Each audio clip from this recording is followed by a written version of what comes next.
Greetings and salutations, everyone. Welcome back to another episode of Grim Dawn, leveling my tank character, specifically Death Knight, going through Hardcore Elite. Now, I'm planning for today's stream to finish off Ashes of Melmoth DLC and to look for the weapon in Forgotten Gods in the early area at least, so that I can go into ultimate difficulty already having practically everything that I need, with the exception of a couple of augments, but if anything I can craft them off stream or apply like some kind of resistances on top of what I already have. I will open up my character sheet so that you can see everything right now at your screen while I'm doing all of the introductory style part. When it comes to other parts of the same playthrough, if you want to watch them later at your own leisure in the format of video on demand, you can do this here with some of them. On my Twitch channel, you can do this on my YouTube channel in the separate playlist, Grim Dawn Tank Unedited Leveling through Hardcore. Or you can watch the highlight 10 to 15 minutes long episode meant to give you the rough estimate of my progression of strengths and weaknesses of the character that I'm playing with, and what mechanics I'm explaining or highlighting from a beginner-friendly perspective, so you can watch one over the other depending on what do you prefer. What else? I also recommend you, those of you who haven't, watch my Grim Dawn beginner-friendly playlist video, because there I have explained a lot of topics ranging from something for the players who just started the game, all the way to those who have already got to the end game, like Ultimate Difficulty, Crucible, and Shattered Realm. A lot of valuable information you'll find out there, especially if you just start playing through this game. What else? Additionally, I would want to emphasize that I'm using a mod called Grim Internals. This allows me to auto pick up blueprints, lore notes for items, components, highlight my HP bar, my enemy's HP bar, buff icons and debuff icons on me and on them, on elite ones, on bosses. It also allows me to show the incoming DPS graph, to display and offensive defensive ability. This, in return, lets me manipulate the variables of trying to set up different components, augments to my needs, what I'm lacking, what I need to improve, and so on and so forth. It's pretty easy to download and install this mod. You basically download the archive, unpack it into your main game folder, and you launch this game by clicking on the mod icon itself. In game itself, by pressing Ctrl F5, you can turn on and off some of the mod functions. For instance, you might tune your sound effects that Legendary makes when they are dropped on the ground. You also can disable the incoming DPS graph in case you do not want it to happen, and so on and so forth. You can teleport to different places without even using the teleportation in the game itself. What else? Additionally, I recommend you to use various types of commands for you to know more information about what classes to start with that I think are the best, what farming spots I recommend, what else, what can you utilize for the end game components instead of your early game ones, and so on and so forth. All the list of those commands you'll find in the separate tab. But this is just one way to know more information. The other one will be to ask me directly, and whether it's a question or a statement, I'll do my best to comment upon it or answer to it as to the best of my abilities. And when it comes to the stream itself, I'm not only playing through the game, I'm also explaining, like I've said before, nuances in regards to mechanics, gear, and so on and so forth. So in case you like this style of streams and videos and you want to know how you can support it, well, you can pretty much spread the word amongst those who are interested in learning the game, helping each other out, making videos, guides, tips and tricks, and something like that. Those who are interested, you're welcome. You can also become a follower or subscribe to YouTube channel share the videos, leave a like, and finally there's a donation option, but this is voluntarily, I do not insist on it. Nonetheless, if you decide to donate, you will receive something for you in return, depending on the system that you would like to choose. For instance, via Streamlabs donation and Twitch subscription and Twitch Prime subscription, you will have the access to more emotes, icons, chat statuses, and game discounts. And should you decide to become a Patreon, you will be awarded with different perks and bonuses. Among them are early access to edited videos without any kind of advertisements, behind the scenes content, participation in Q&A videos, and many more and much more stuff that you can check. The full list of bonuses you can see for yourselves if you click on the Patreon page link down below. Alright, now I got this out of the way, let's complete Ashes of Melon DLC on Elite. Should be pretty easy to do. Now, what I did off stream is I farmed for Wooden Blooms to craft Seal of Annihilation. What does this do mechanically? Well, it allows me to gain more spirit, more attack speed, casting speed, although the skill that I'm using, Blade Arc, it focuses on the attack speed more, relies on it. Minus skill energy cost for all abilities, that's great, which means, self-explanatory, they will consume less energy. And Annihilation, whenever I'm landing critical blow, it instantly reduces enemies' health in a % base, which means it can work pretty well with my Warcry, which also reduces enemies' health when I'm inflicting it on my enemies using it.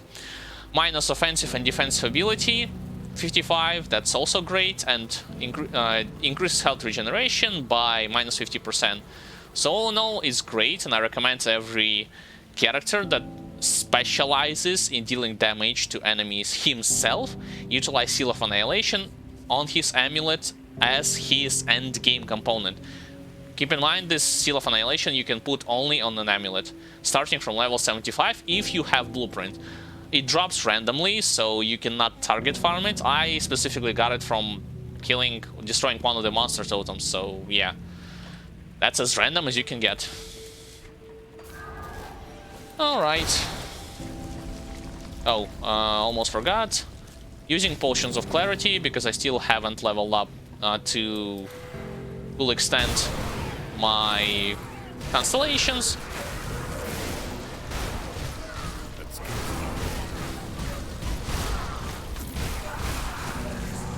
As well as the infamy points with an enemy. I don't think I will full clear all of the stuff, just saying. Going from point A to point B is gonna be like the best option. Oh, and of course I'm using 4 pieces of Creek set. But I think you already got the hand of it, as those of you who are familiar with how the Creek set looks.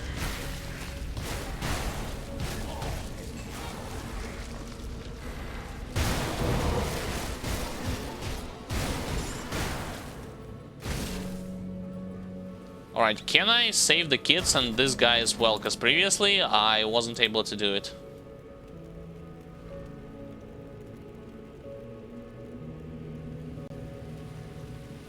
Yes, now I actually saved him.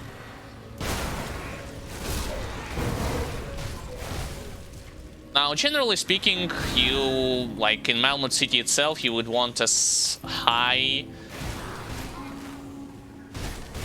physical protection from physical damage as your character can get via gear pieces, via your components,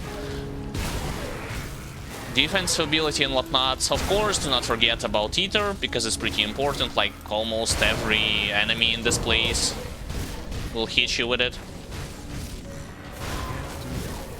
But I would say like physical damage, even for casters, in this game is more prevalent than damage with one particular element. What? I aggroed those guys? Huh? What? Weird. Ow. I see an elite over there, yeah. And probably a reflective? Nah, regenerator. That's pretty easy to deal with. In regards to other elements, it's not so dangerous. Like even in ultimate difficulty, you'll be okay if you soft cap or slightly overcap your parameters to elemental types of attacks. So don't terrify yourself too much if you encounter, for instance, like I just did, the fire elite.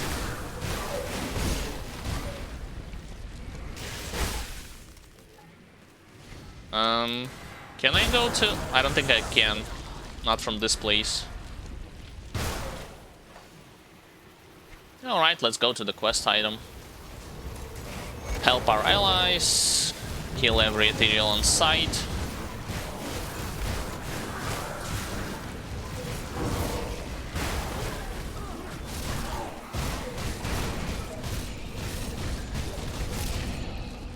Like, there's a couple of things that my character that I still want to get eventually, and that is Ring of Black Matriarch to reduce even more percent-based physical resistances instead of one of the Coven Storm Seal that I'm currently using. What else? Shosses of Barbaros would be nice to have. Reforged Chains of Oleron also fits in the same category. Like, it's not mandatory, but it will be nice to have somewhere in the future, because it's still a world drop after all. Like, you'll never know when you'll get your hands on something like this. I'm running in circles, I need to go that way.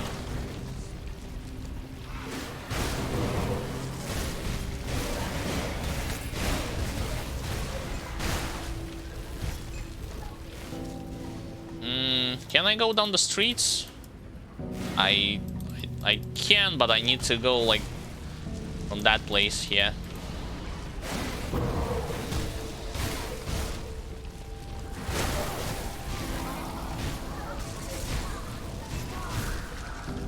I mean, amongst mages, some of them can be annoying to deal with, but I would say that they are not that tough. I mean, they're not that dangerous, even for those builds that are kind of vulnerable to reflect, as long as you focus them in the right way. You should not have any problems with them, not in all of the difficulties.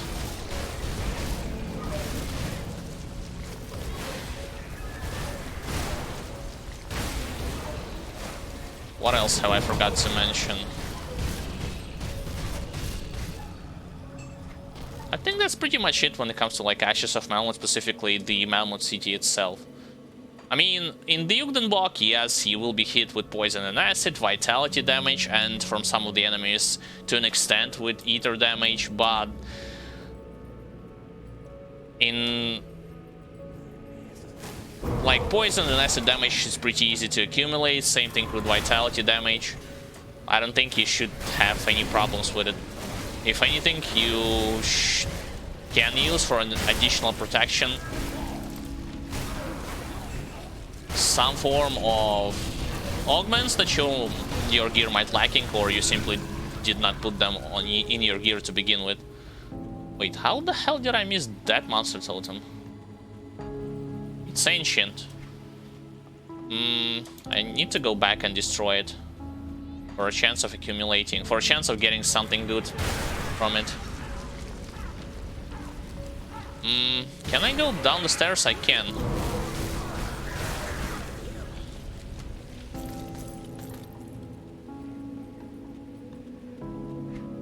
I wanted to check quickly my... Oh, it's not. I'm not Nemesis yet, despite how I farmed, like, all the stuff. Arcane, let's focus him down, then focus on Vampiric.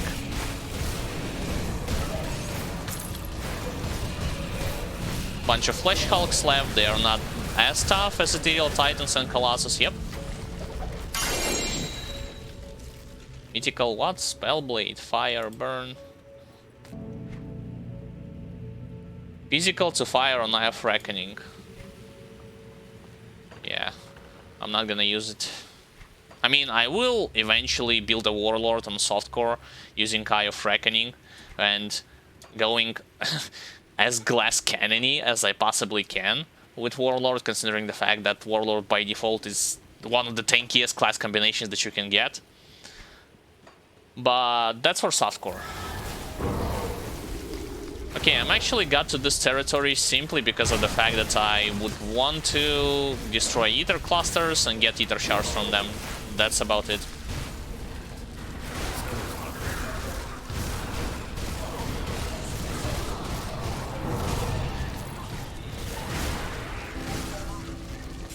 Some elites are roaming in the streets.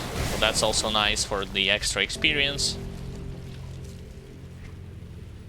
If you want to know from where exactly I got more Ugden Blooms, I initially was going through Ugdenbog territory itself, but it wasn't that efficient. I'd say if your character is capable of going through clearing, not necessarily just going through ancient growth, then you should revisit this area multiple times for a chance of acquiring those Ugden Blooms that I was mentioning.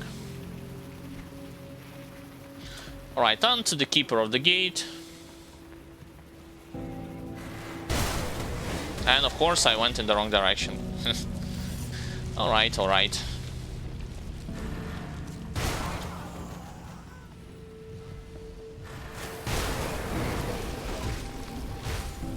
I'm using Warcry, even those enemies that I'm not seeing myself on the screen, I am capable of simply debuffing them because of the range that Warcry provides. Previously there was an elite with the Keeper of the Gate. Now let's see. There will be an elite this time. I don't think I will have against him as much problems that I did on normal difficulty. We shall see. So far Overguard is working, as well as Mark of Torment was protecting me. Now they both ran off. No problem. Even though he's still significantly tougher than Gargable Mountain. Gal across the mountain, excuse me, I confused them two together. Between each other. Alright, let's get the reinforcements in town. I was beginning to read.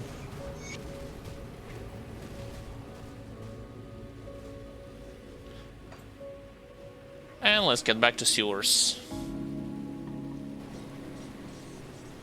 Well, you Just doing my job.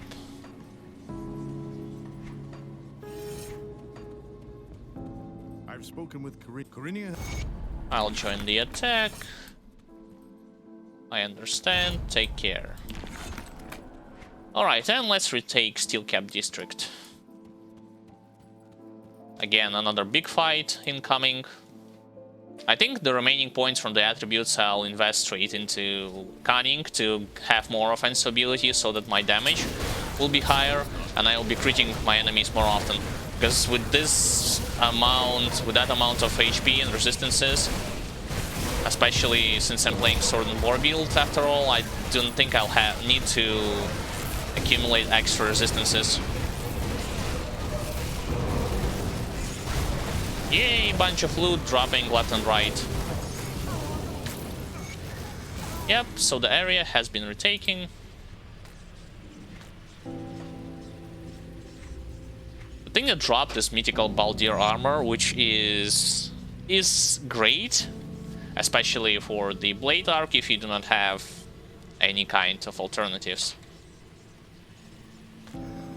The outpost is ours. Resistance had attempted Continue. Reach the gates. Alright, and the skill point. Whoa! 15 out of 12 in Overguards. I don't need as many. My mistake. I need to visit... what you call her? The Spirit Guide to remove some points. Damn, 15 out of 20.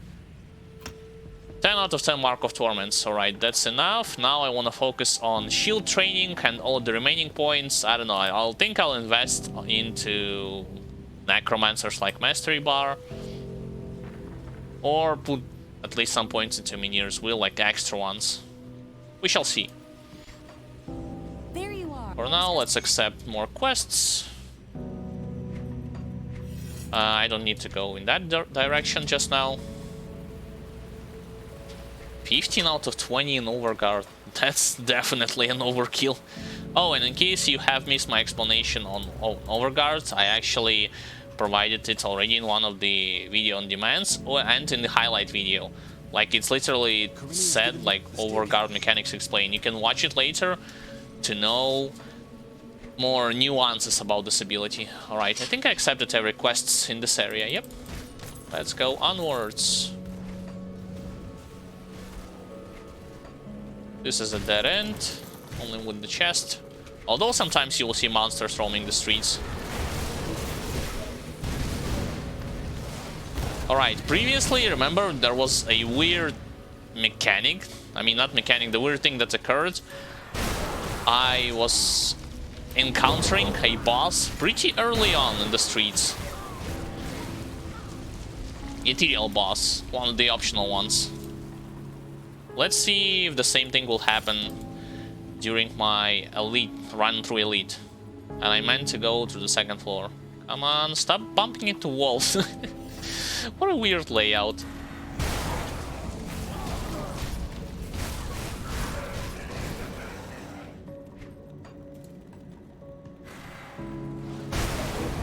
Jesus, I want to get from those houses and into the streets.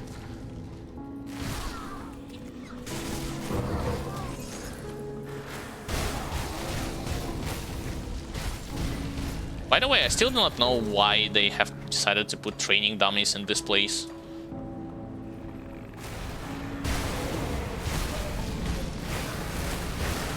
And yes, popping overguard for me, it's nice thing to do, actually, even against regular, like, big groups of monsters. You wanna know why?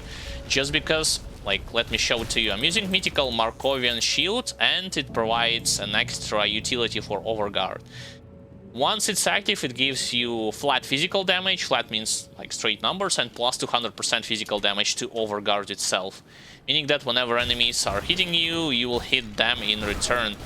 Sort of retaliation damage, but not really, because retaliation has its own thing that works.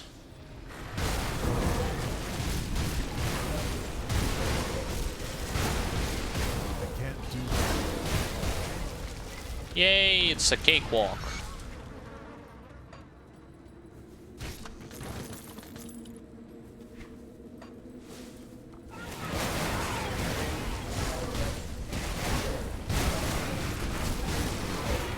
But they're 10 levels below me.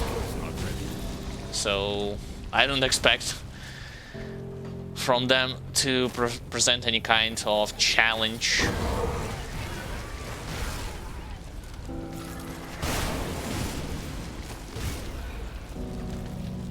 Even though unhated, status with them means that you will encounter a lot more elites than without it, but that's not a big deal at all.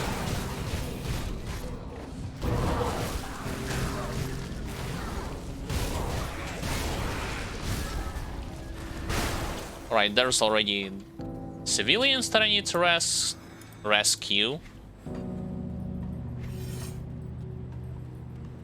Yeah, I'm still using the glyph bladed rift one that I crafted at level 50. I know that you can get a better rune that allows you to charge through enemies and debuff them at the same time, but for that reason I would need to go into the Shattered Realm, and I don't think I'll be doing it on hardcore, just saying.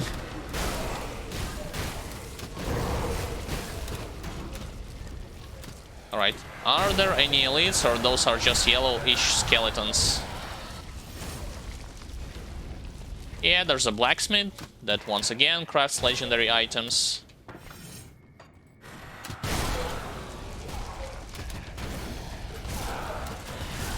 What? Huh? Oh, he's literally at the end of this area.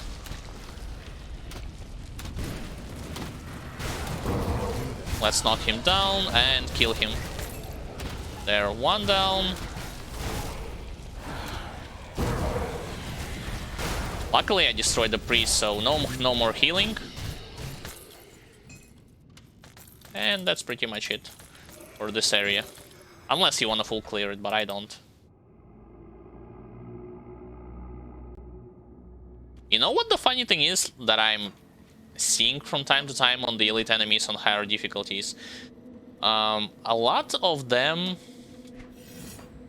the ones that you have encountered in the early acts, like Act 1, Act 2, in vanilla campaign basically, are not as tough to deal with compared to those that you will see in DLCs.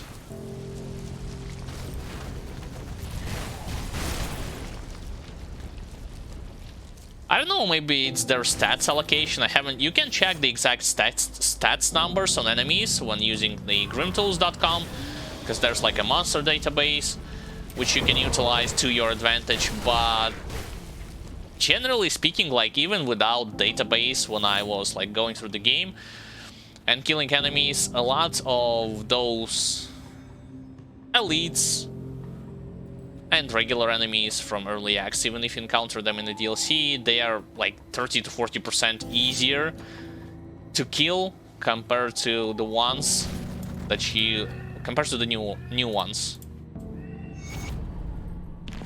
Yes, oops. Thank you, I'll look for it.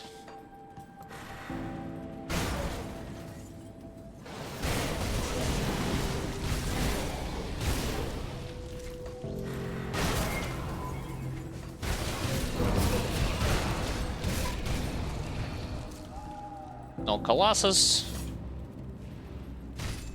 Yeah, it's over here I actually encountered the elite boss previously. He was surrounded with a lot of mages, and especially there was one of the elite mage who not only healed him, but when he died, there was an elite ethereal spirit that popped up from him, so I'm not taking any chances. Easiest build for hardcore? I mean, well, Captain Jar, first and foremost, welcome to the stream, and hope you are doing great. When it comes to whether it's the easiest build for hardcore, I'd say yes, if you do not have any kind of items laying and waiting for you, such as legendary, for a certain level 94, level 86. Because this build allows you to practically be fully geared, fully prepared for all of the challenges that are on ultimate difficulty, starting on elite. Elite is the second from the three that is available for you at this game. So easiest, yes, but only if you haven't played this game before and if you're starting from scratch. Because if you have played this game before, if you have other legendary items, especially legendary sets, I think that there are other builds that are easier, even easier than this one for hardcore difficulty.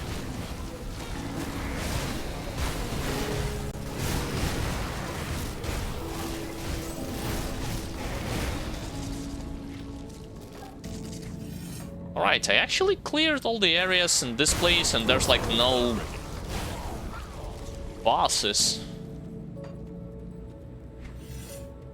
Does this mean that this boss actually spawned in the area where I have encountered him in all of my other playthroughs? Probably. Alright, let's not go this far into the northern area of this place. Let's actually go to the south. Why do you want to go to the south? For the optional quest, of course. Oh, there's the boss.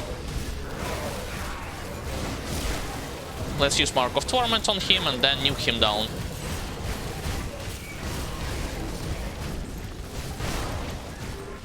Yep, it worked.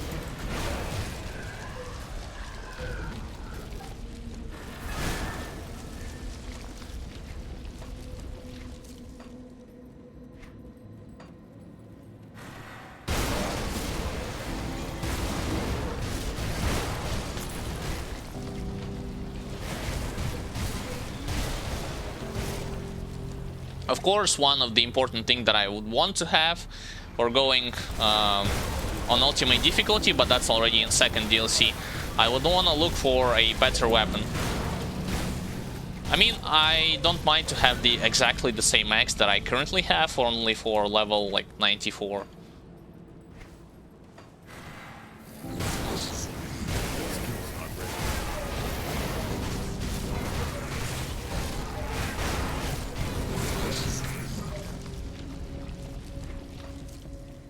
Yeah, they will say the same phrase over and over again, but I'm okay with that. That was an epic blitz charge. Straight into the fray.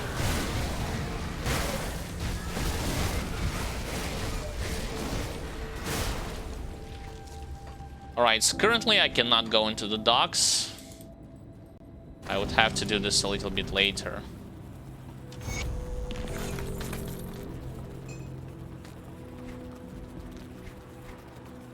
I got some blueprint, Void Mancer's Core, and it's for level 58. So it's kind of a mid tier, which I do not need to have right now.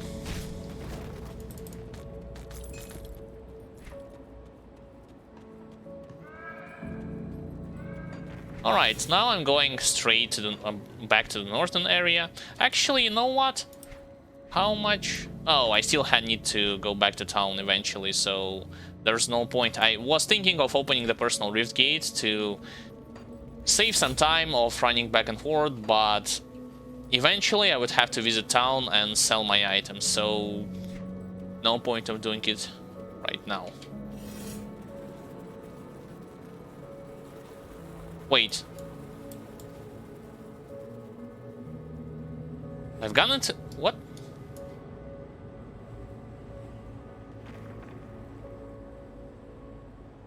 Damn it. I screwed this up. Yeah. The map layout for Ashes of Melmoth to me... I mean, for the Melmoth city is still confusing in some of the districts. Like, I can go pretty fast from point A to point B in vanilla campaign and to some extent in the Ugdenbach territories, but this place, nah.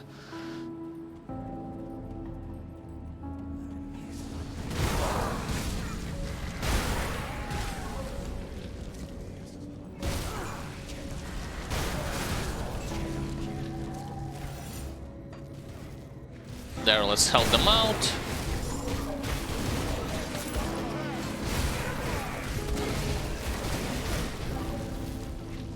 And then let's go back to town. I mean, not to the town itself, but rather to open the shortcut.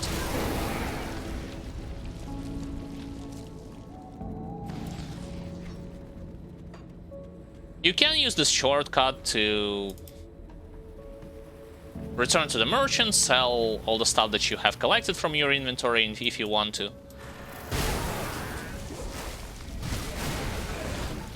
Alright, I'm looking for Elite and Desecrated Monster, Desecrated Shrine.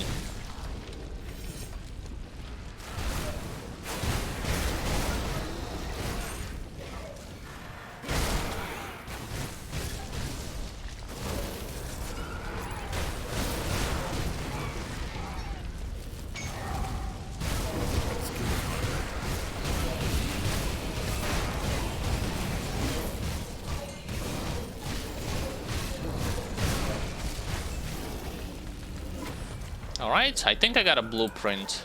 My inventory is and my inventory is full.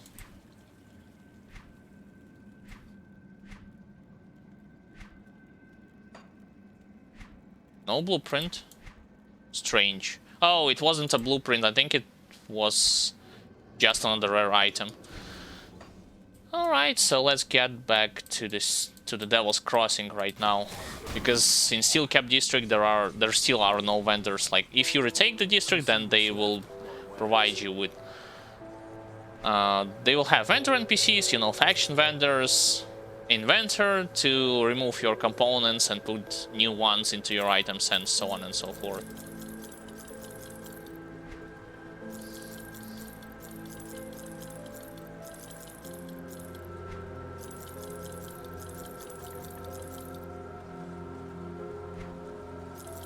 I'm selling all the stuff just because I know what specific items I need.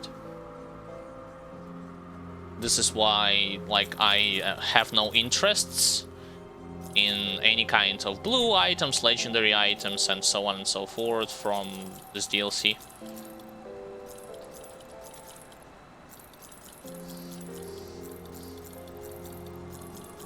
Whoops. Let's not sell the components because I need them. If not for this character, then for future characters for sure.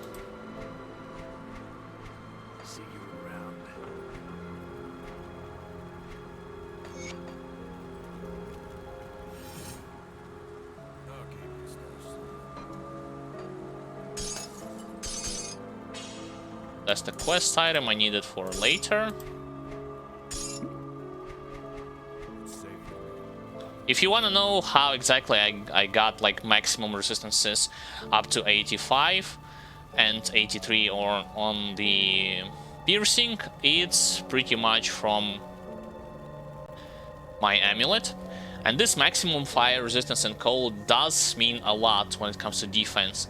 For instance, it like if you do the math correctly, you will see that even if you overcap like initial 80%, like as high as you can, it's not the same. I mean, you will still take significant damage if you stay in if you stay in the damaging spells for too long. But if you have like 85%, things will look even better. Things will look better for you because those maximum amounts of resistances will significantly reduce all the incoming damage that you will take, even if you don't overcap your stats, if you know what I mean.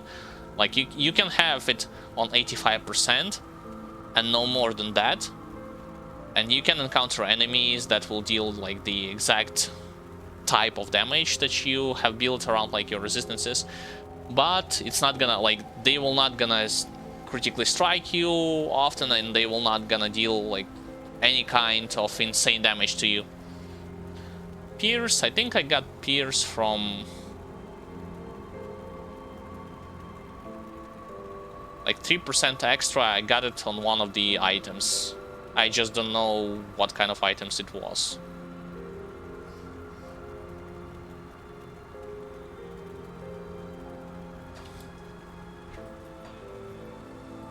I mean, the Pierce is not the problem, even it's not gonna be a problem even for ultimate difficulty. So let's get back to the lighthouse and continue on.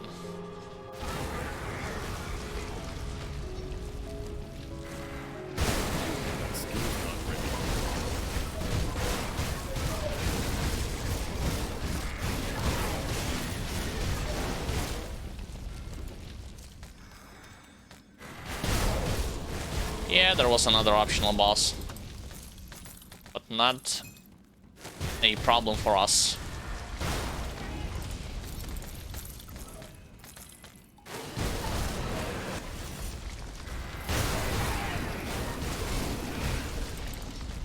Right, if I go to the left, will there be any elites? Nah, just the regular enemies.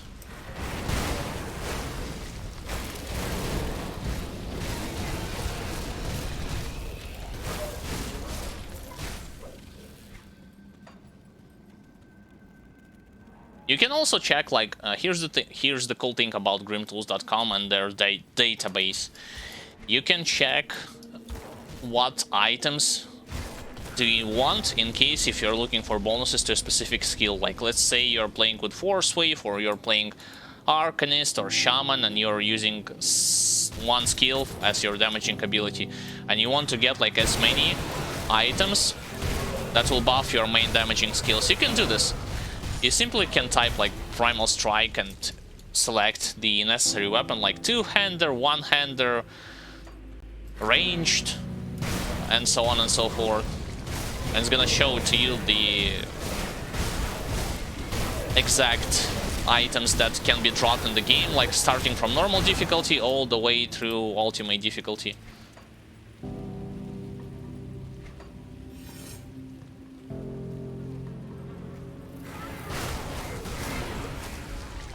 Reflective, huh? Luckily, I can kill him fast. And I'm popping Overguard. Like I've told you before, guys, it helps tremendously against any kind of reflective enemies, even if they are using their auras and you're attacking them with their auras on.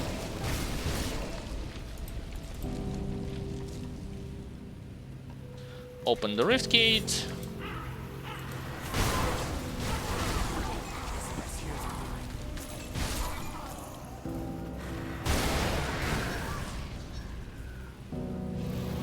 Oh, there's two of each. That's actually a lot of enemies.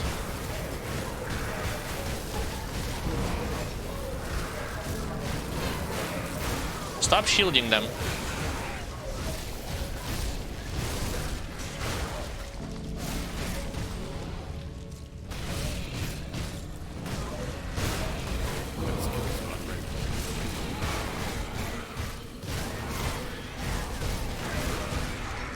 Alright, no more shields.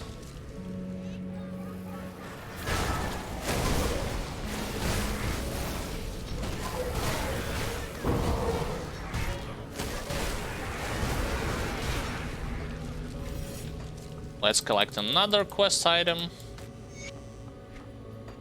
And get this stash, hidden stash over here.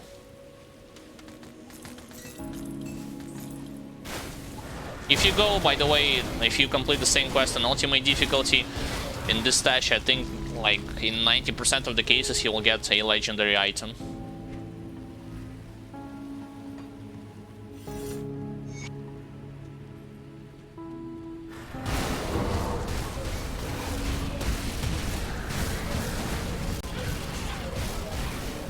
Yes, let's breach the gate. And activate the rift point so that it will make us a good shortcut. So this is what the preliminary report.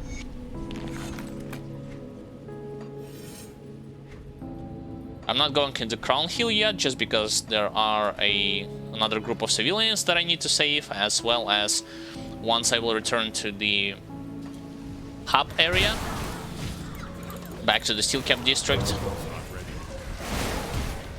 One of the NPCs from Mammoth Resistance will give me the quest to save, not to save, to retake the harbor.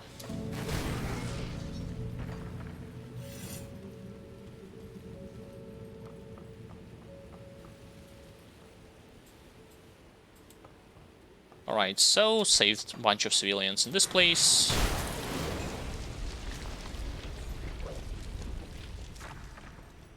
And I'll go, I'm going in the wrong direction. I'll go straight to the harbor right now.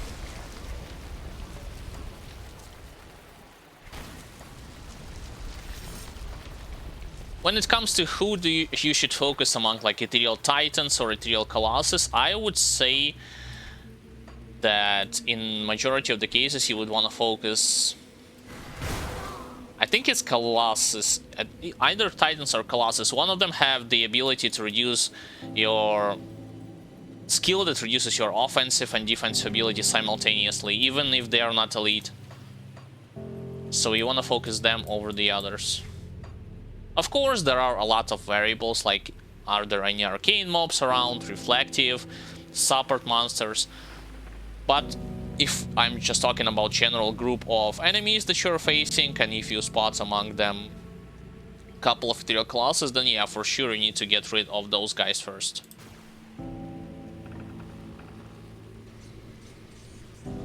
Good work out there. You can do it on, I believe. Alright, that's one.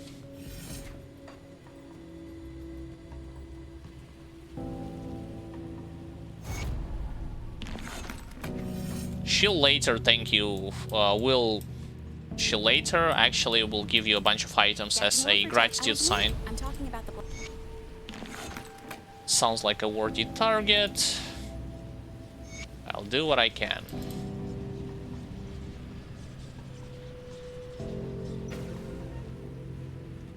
Retaking the harbor for the second time.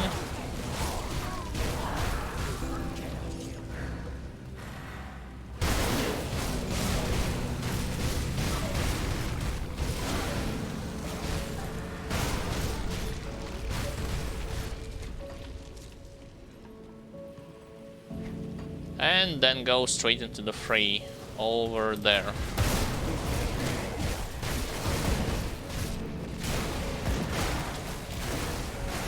I advise you to actually remove this sentinel because it can interrupt you later on once more elites are starting to pop off, like so.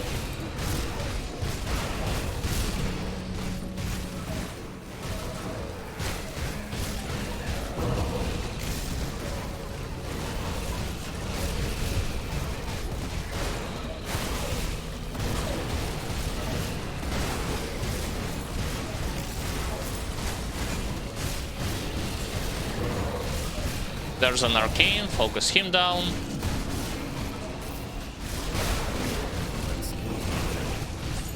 Oops, I didn't mean to pop over guard, oh well. So the docks has been retaken.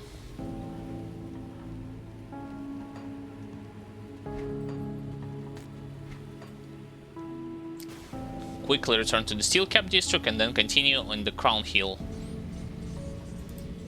Was the mission back before the city fell? Deal with the Council, more points into cunning. One more point into... Alright, shield training time. I'll soft cap, try to soft cap it like for 10 out of 10 points. This shield training like mechanics, again, let me help you better understand this mechanics. Shield block chance, that's self-explanatory, you'll increase passively. Your shield block chance doesn't matter what shield are you using. Typically, by default, every shield has a certain percent chance of block the incoming damage. And the next thing is shield recovery time. When you're... I already talked about it when I explained the overguard. When you are blocking an attack, you cannot simultaneously, like, immediately block another attack or hit you or attack your enemy straight up front. There is a recovery.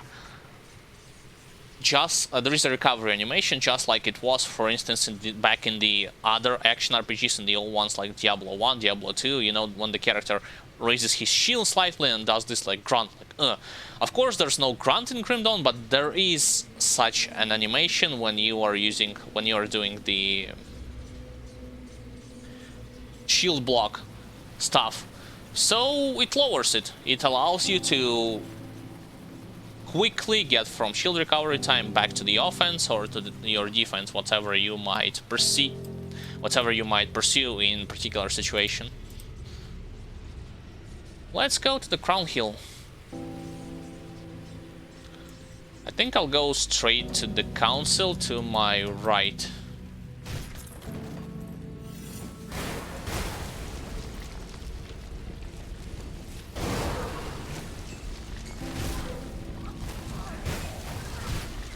I love AoE silence, especially if it works.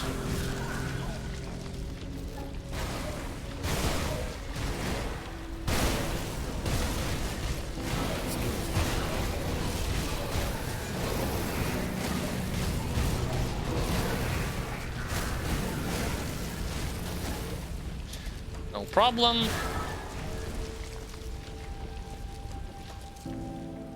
If I'll go there, I'll be on the central square. There will be like monster totem as well as desecrated shrine.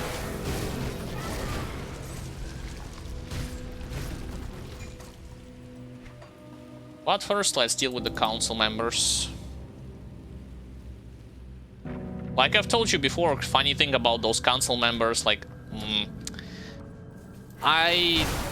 even on ultimate difficulty, I still think that those that you face in Skeleton Key dungeons, you know, in the Fort Valbury, are way tougher compared to those guys that I'm about to destroy. Logically, you would think since they are DLC enemies, they will be stronger, but it's actually not the case. I think it's something that have to do not only with the mechanics, but also with stats that are scaling in favor of monsters in Skeleton Key dungeons compared to... Because this is not a Skeleton Key dungeon area, this is just a dangerous domain.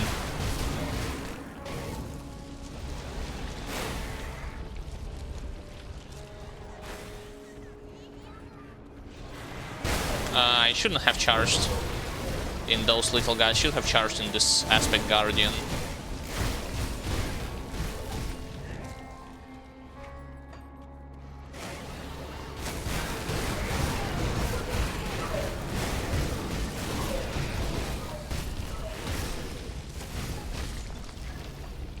Alright, onwards.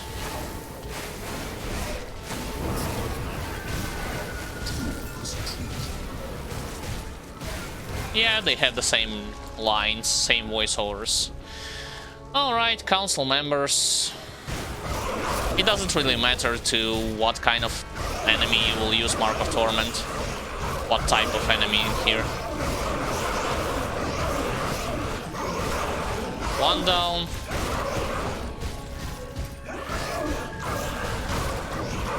actually silence them successfully with my war cry, because I do not see them using abilities.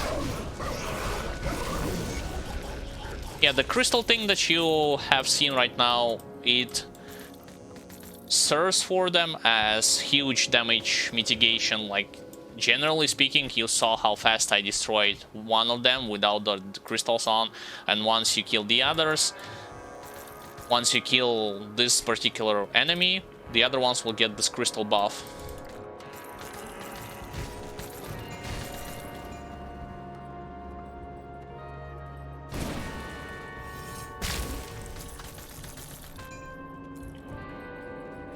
No legendaries. Moving on. Sure, the tactics on normal difficulty was a little bit different. You saw normal difficulty, as soon as they have accumulated critical masses of damage over time effects, I was moving around. But on this difficulty, since I have such a huge boost with the help of Creek set, I do not need to kite them as often as I did back in normal difficulty. So I changed my tactics and it worked.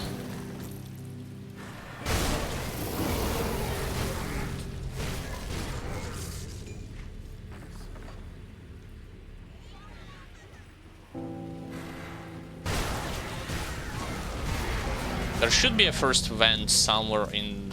Oh, it's not... Damn it, I went in the wrong direction. It's in this place.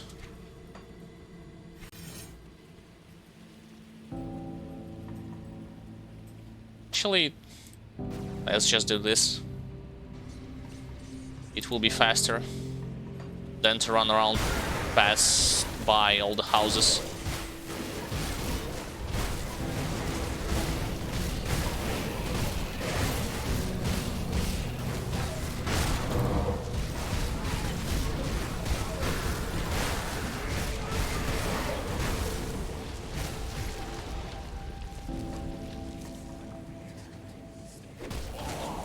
I shouldn't have come into this house. There's nothing for me in this place. Instead, I should go... Come on, I'm stuck on the... Oh, I stuck because I was moving back and forth there.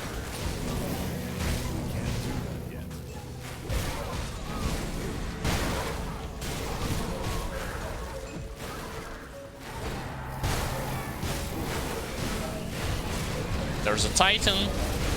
Oh, so yeah, the Titan actually reduces your offensive ability. You saw there I got debuffed, minus 100 offensive ability. Which, in case you have forgotten, means that you will not only deal less damage, but also you will less likely hit your enemies successfully, and you will less likely deal any kind of critical blows against them.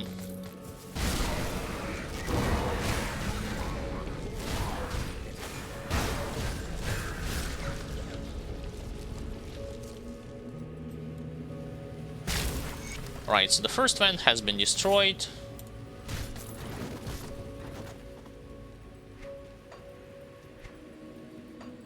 Should I go to the central square or continue roaming through the left? I think I'll continue going through the left right now.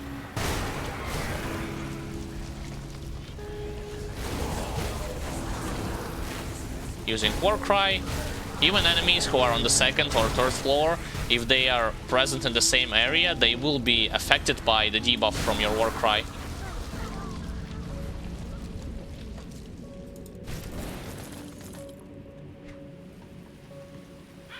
Right now,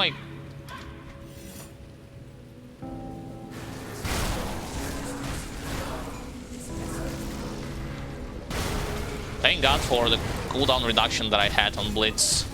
With the help of Creek set, it allows me to go from one point to another way faster. Even though it works only on enemies. Keep this in mind.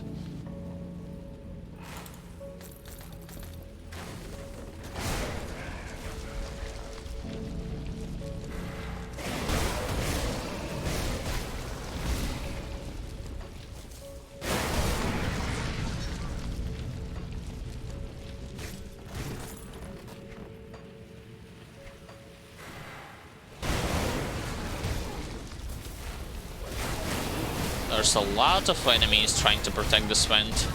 Not gonna help.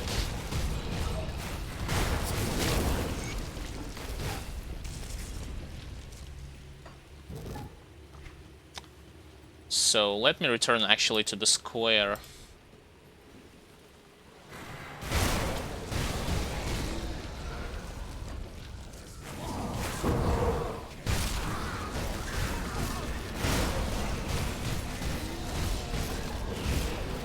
You see, there's a boss that I missed. By the way, from her you can get shoulder pads for Creek set. If you want to. I'm currently using Mythical Warborn Pauldrons instead. Because frankly, I do not think that having all 5 Creek set pieces is worth it. I might be wrong though.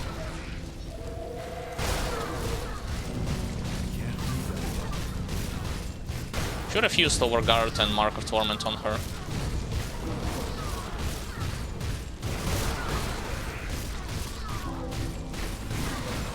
She's dead.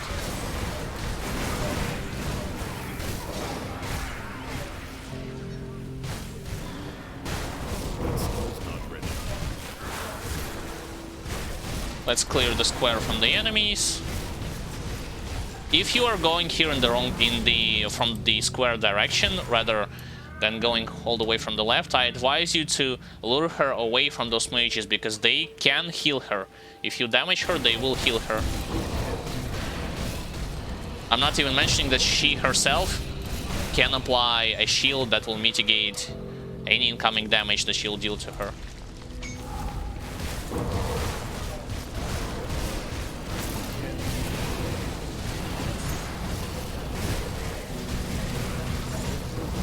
I thought I charged in the deceased enemy.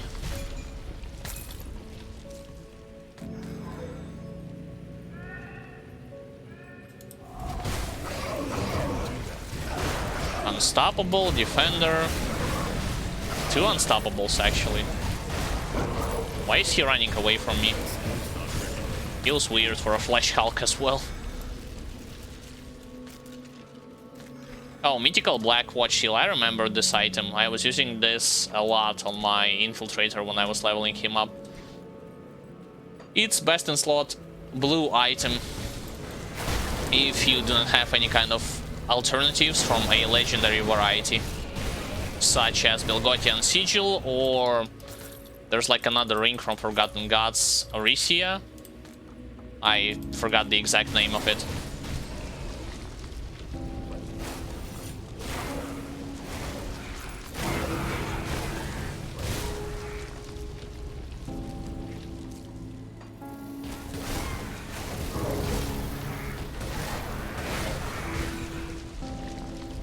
Alright, so the square has been cleared from any ethereals. Let's go to the final vent that I have to destroy.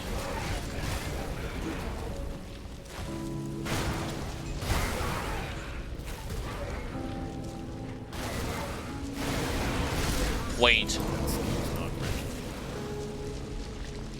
Did I miss it? Where? Destroy the southern vent. God damn it. I think it should be somewhere in that place. Again, my bad. Trying to move from the campaign like to... I mean, not from the campaign. From point A to point B too quickly.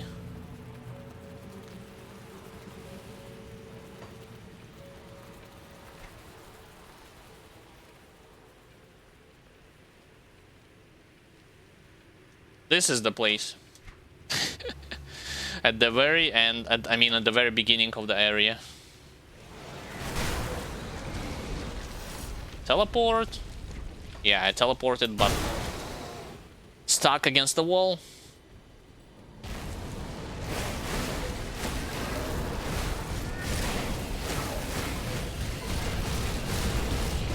Okay, you see Ethereal Colossus, they are shooting you, but they are not reducing your stats. That's the important thing.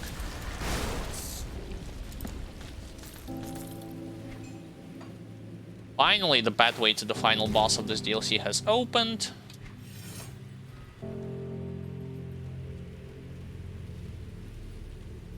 Now I can go straight to him.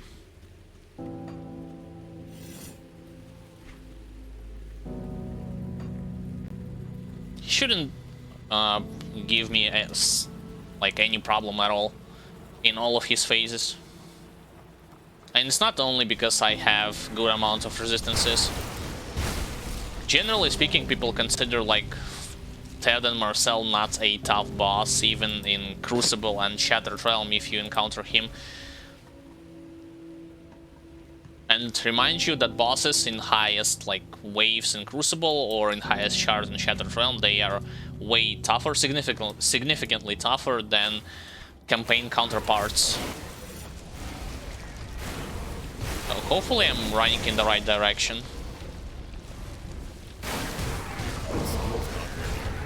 Yeah, I do.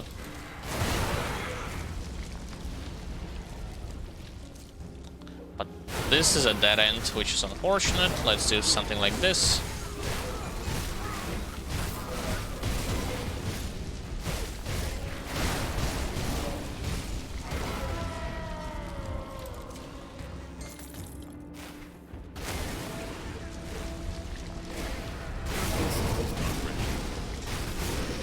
I'm going straight to the area to complete another blocked area to complete another secondary quest.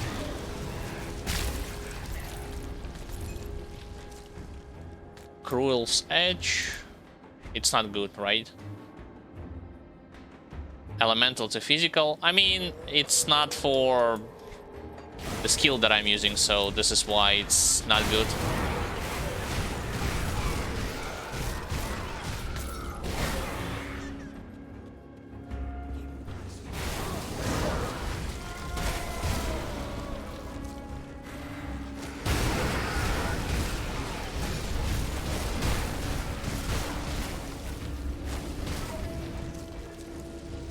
Alright, to unlock this thing, you would have to first speak with one of the NPCs in Covenant's Refuge. Even though, like, it's a little bit counterintuitive, because two previous areas, when you move your cursor on here, it's also going to be set like locked by ethereals. But the thing is that I'm talking about Melmoth Harbor and the Council Chamber. But those areas, Melmoth Harbor and Council Chamber, will open to you once you'll get a Honored and I think Revered status with Melmoth Resistance. Unlike this place is only gonna be opened if you speak with her. I know I have not figured this out myself. It's one of the viewers who actually helped me, like way back when I played. It's either my first or second character in hardcore.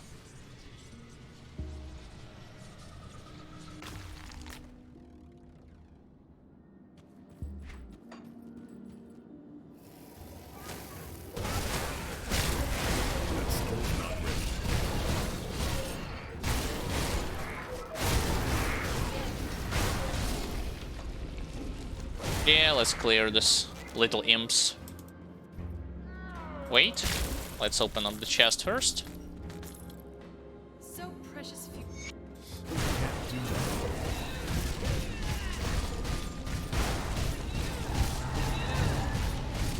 She's a weak boss, like, I'd say even in the Shattered Realm and Crucible she's weak.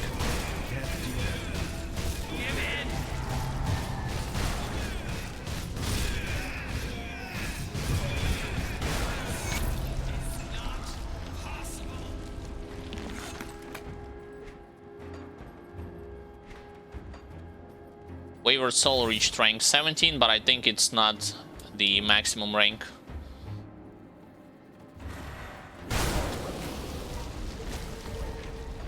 Yeah, I'll going straight through those monsters immediately on the second floor.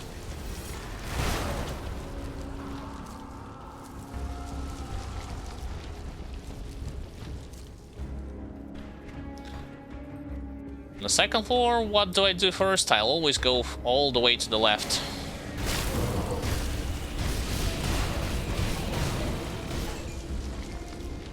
to get another optional quest down and to kill Fleshweaver Creek.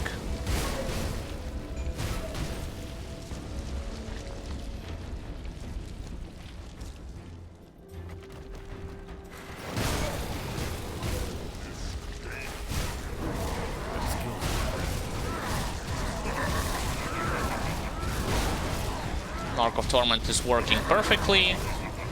He dealt to himself a lot of damage. Hey, I got a duplicate Krieg mask from him. Alright. Even though I do not need it, but who knows, perhaps for future characters it will be nice to have something like this. Burn this thing down.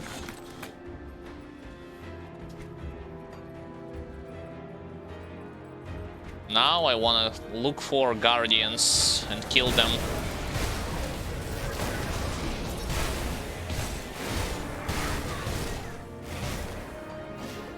Hey, Edgy Elf. Welcome to the stream, and I hope you will have you're having a great time. Right, let's continue going straight in the next area. I'll pop off another potion of clarity. Dracula's castle to my house? I think you... Well, first of all, you confused Romania and Moldova, excuse me. In Moldova, we have no Dracula's castle in our country. It's in Romania. The former state of Transylvania. There, Dracula has lived in the past.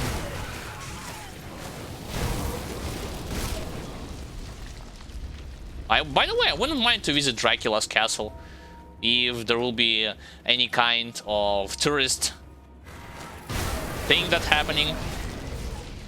Nah, I'm okay with this.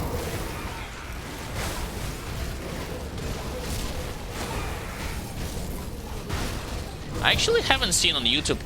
I do not know myself. Are there any like tourist traveling like things that will allow you to visit Dracula's castle?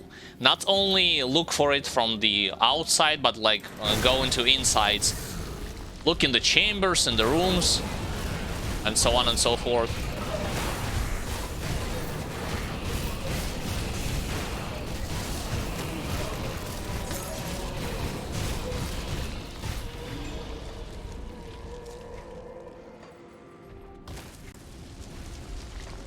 Where are Guardians? I haven't killed one of them. Are you telling me that I need to face them two at the same time? Okay, there's one to my right.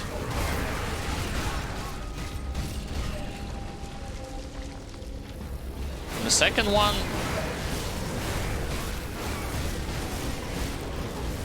also up there.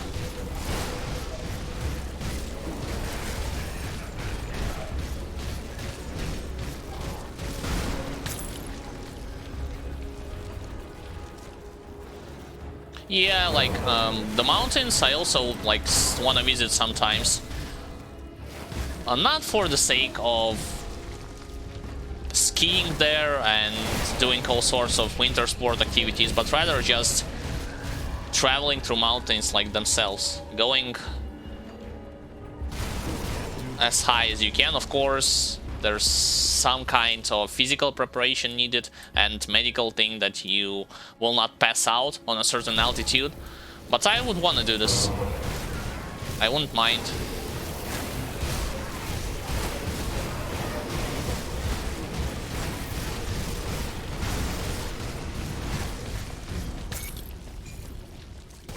What, my inventory is full? Yeah, I think I filled up my inventory to the maximum capacity.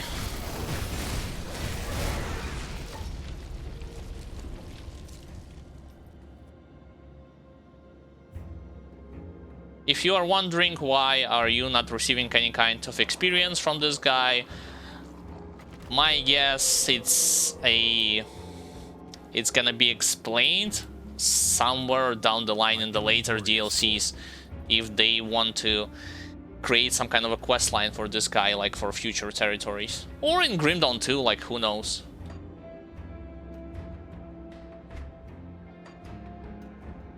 Alright, let's go to Devil's Crossing. Sell all the stuff that I collected. Except for this Krieg mask, like I've told you before. I don't need it for this character, but for any other, like,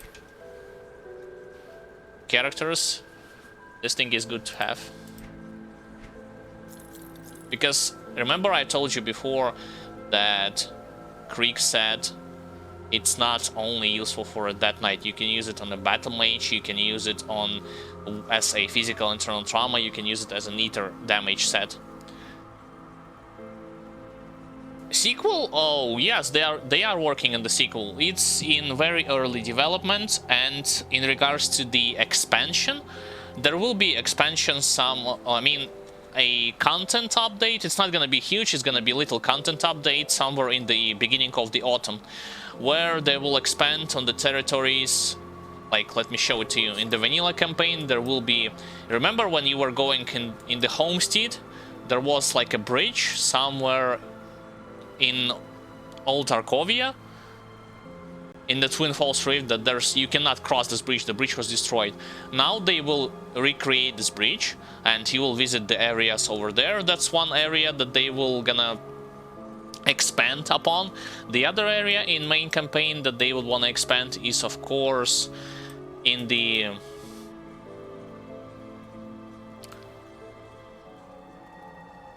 Burwich Village. I'll show it to you what I mean. Like, if you go into Burwich Village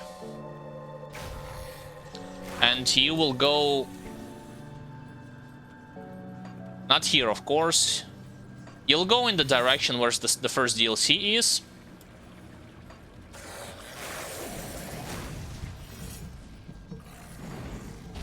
Like, you'll see they have expanded a road in this place, but you cannot pass by this road. Instead, you will see a bunch of corpses laying around and a sign like crate behind it. Yeah. So this is gonna be like two areas that they will release somewhere in the autumn. Of course, with a bunch of new legendary items, rare items, and some class balancing changes and skill balancing changes. When it comes to Grim Dawn 2, like I've told you before, they have started to work upon it. Of course, it's in very early development, somewhere like concept arts and like story building and so on and so forth. But one thing that they have confirmed, one of the areas that you will visit in sequel is gonna be the former capital of Black Legion, of the former Imperium. Like, it has been confirmed in one of the developments updates from Zentai himself. It's the creative director of the Grim Dawn. So this is when it comes to all of the content that they have for the future.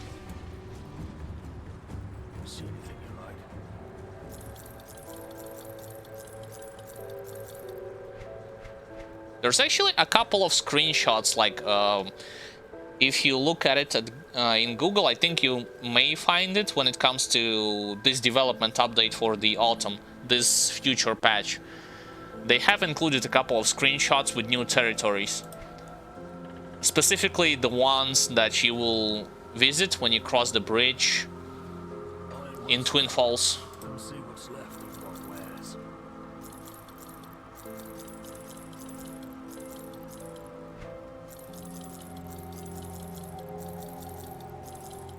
Selling everything. I don't need any of those items. Have I read it? Yep. Put it to good use. So let's drop components back to the stash.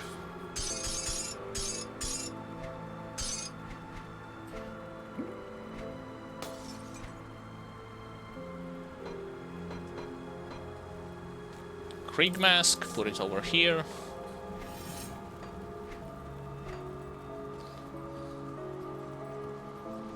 And I think I have done pretty much everything in this cave. The only thing that I have not done yet is I haven't killed Ted and Marcel. So let's do it. Have I TP'd in the wrong area? Oh boy, I think I did. Damn it. When I was showing this new area, I think I used my personal root gate instead of stationary ones. Whoops. Silly me. I can't do that yet.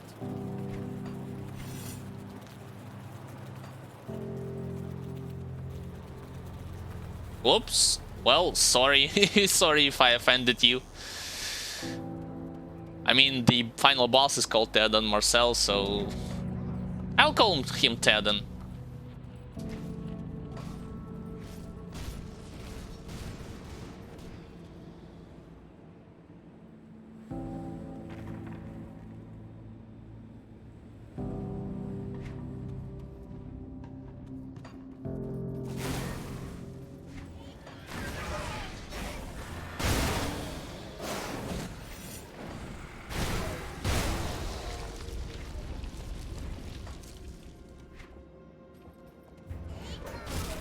Need to go through the left. That's one of the advantages, that I have not killed every monster in this area. I can use them as a boost to make traveling a little bit easier.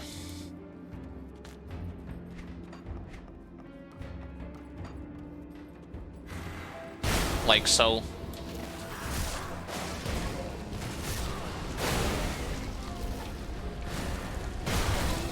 Oh, I totally missed this elite.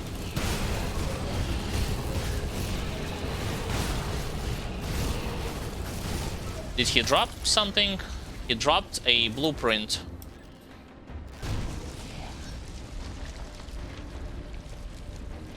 Tainted Blade and mythical version as well. For Bloody Pox, Poison, Acid, Vitality, and Ravenous Herd. Ravenous Herd, it's ability from Necromancer, in case you're wondering. Ravenous Herd, it's a hybrid between Vitality and Poison damage. And to an extent, Ether damage, but most of the builds that you will see using Ravenous Herd, it's rather for Vitality and Poison, if it's a main offensive ability. Alternatively, you can use Ravenous Earth for the sake of activating Devotions, just because it lasts a pretty long time. It lasts a good amount of time, and it is capable of hitting multiple targets or one target with the shards that it creates. You have seen this ability if you have completed Forgotten Gods and you fought the Dravis, son of Uroborok.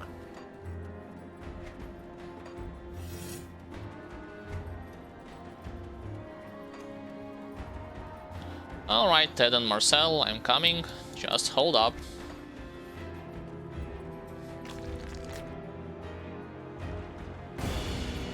I'll use Overguard and Mark of Torment in the first phase. Just because I want to survive this like blasts in back and forward directions.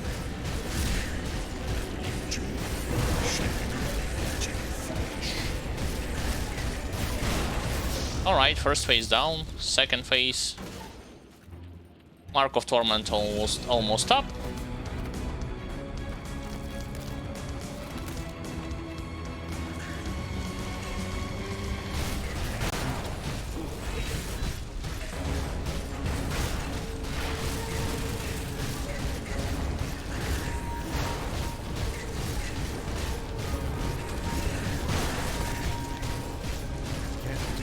Standing on the ether ground, I need to move away.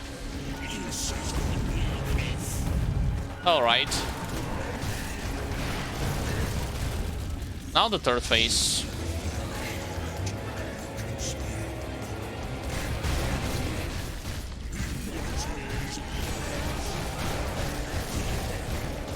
I don't know what the hell he's talking about with all these background noises.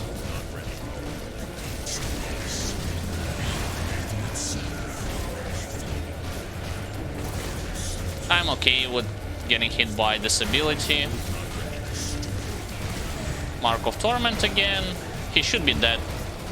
Yeah, Overguard to survive all of this.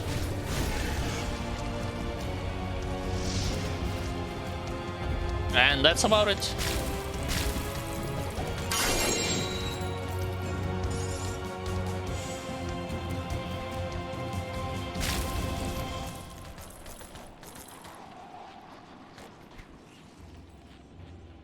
got Crimson Spike, Circle of Slaughter, Ring of Steel, and I got also Mythical Ether Steel Arbiter. I actually have sold a lot of those already, so let's get to town, give those quests back.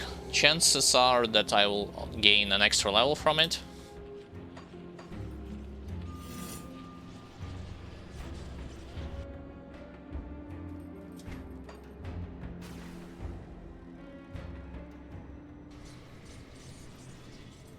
Tell me. So Yep. we can't afford to underestimate our enemies. There is a real possibility that the Ethereals will retaliate. Have the councilman? Good. Got Deathlord's band, and he also gave me Signet of the Fallen, which are 2 rings for vitality damage and vitality decay.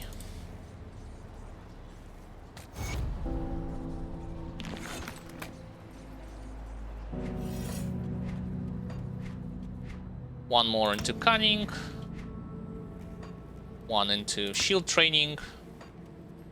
And let's open up this chest to see what kind of items will I got. Nothing useful, sadly. Alright, now, as I've told you before, I'm going to go into Forgotten Gods DLC, but specifically until the point where I will be able to get a better weapon than the ones that I'm currently having.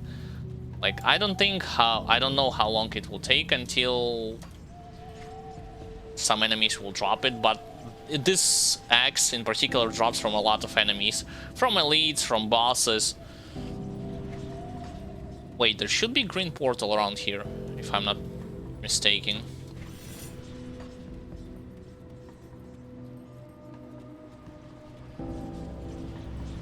Strange.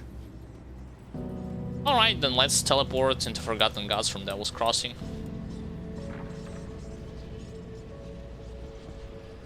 One thing I also wanted to developers elaborate upon is where the bridge was leading, like in this place. You clearly see some areas, and you clearly see like there's a huge content on the map that they have not explored yet, so I do not know like what lies there. Probably in the sequel we will find out.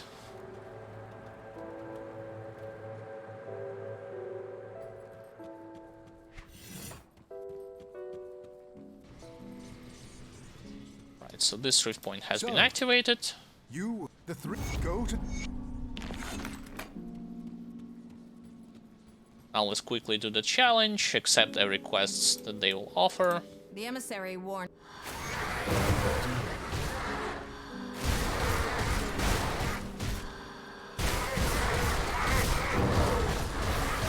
There's a reflective, I'm not attentive to what's happening on the background.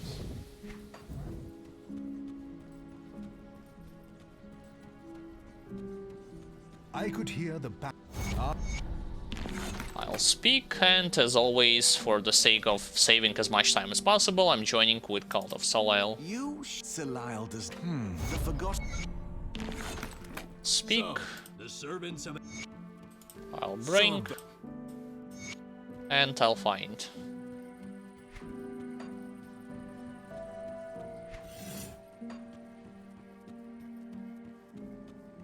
In case you're wondering, you only get attribute points and skill points from Shattered Realm on ultimate difficulty. You will not get anything on normal or elite difficulty. I'm talking about the first 30 shards. Like, you need to complete first 30 shards if you want to get 3 extra skill points and I think 1 or 2 attribute point, and that's it.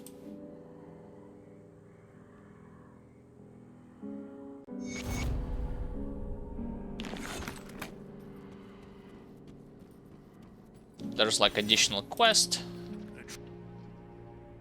Alright, onwards.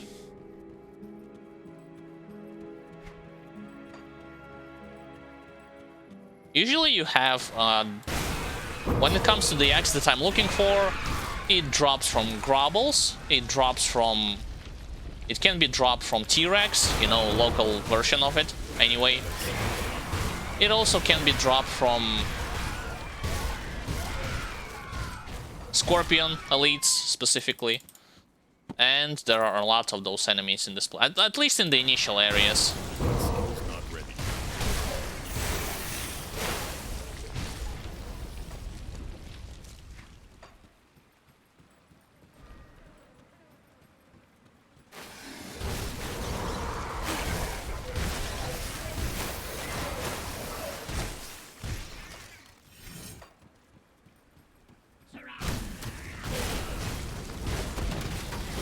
Sadly, not from normal Grobbles. You would need to find rather some kind of elite among them.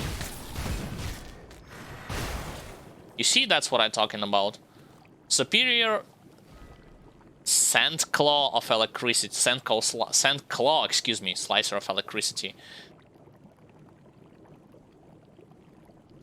You hate the Scorpions on my Lighting Shaman because they resisted so much. Do you imply the campaign or Shattered Realm and Crucible? Because Shaman, I mean, he has the opportunity to reduce the resistances via what you call it, the second modifier from Wind Devil, as well as Arcane Bomb. Plus, you can get the Ultas later down the line, if you already got like as far into Devotion 3 as possible. That's strange.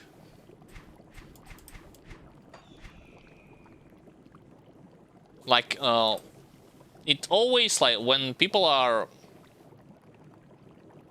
speaking like how they can increase damage, usually having the access to resistance reduction will provide you with huge chunk of help. For instance, I'm on my side using Assassin's Mark as my tier 2 type resistance reduction, specifically for physical damage, as well as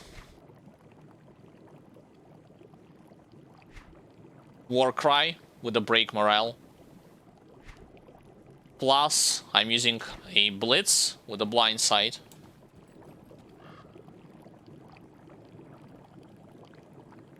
Yeah, for lighting, like, here's the thing, for lighting, you should get the Arcane Bomb because it shreds resistance on lighting.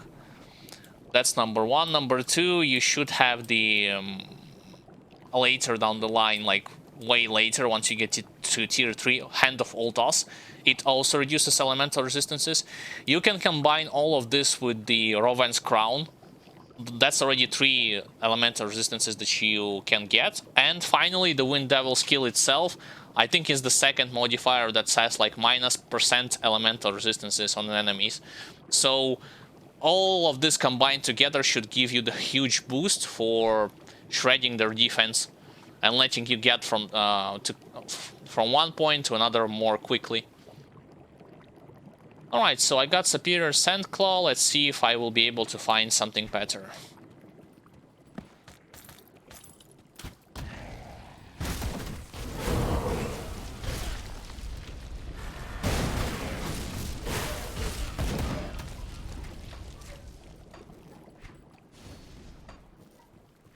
The Grobbles will be present in a lot of places.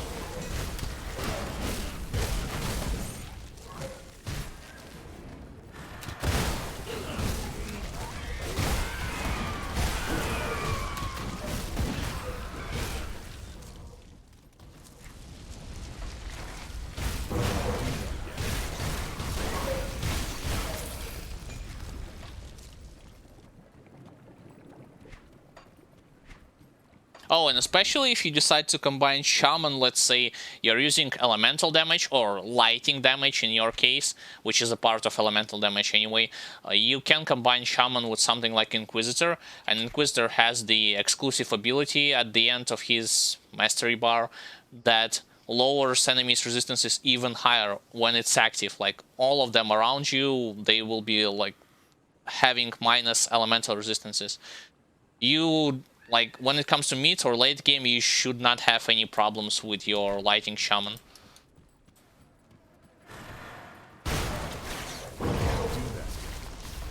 Let's quickly go into the bug-infested area. in this place. The regular bugs, so I'm skipping those.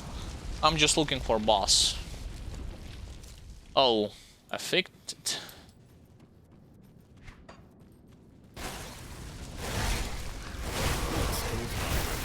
I mean, let me, well, I'll explain. Like, so when you pick shaman and initially you thought about lighting, but then you picked soldier, yeah, like it's probably not the best choice, but you can leave it everything as you want. If you wanna stick with lighting damage, then yes, you would have to consider other options. Either pick Arcanist or you can pick Inquisitor for this sake. But if you want to stick with soldier, then your best bet would be not to go for lighting damage. You can go for either physical damage or bleeding damage, because how does this like ability, not the cadence, but shaman has the other ability that allows you to deal like combine lighting and bleeding damage, and it stacks like up to 9 stacks. It also gives you the access to 2 weapon pool skills, but this is only if you want to go like into melee range and you want to hit enemies up close and personal with bleeding damage. I mean, I'm telling you about alternatives. If you still want to go with lighting damage, then yes, you should definitely consider another option instead of soldier.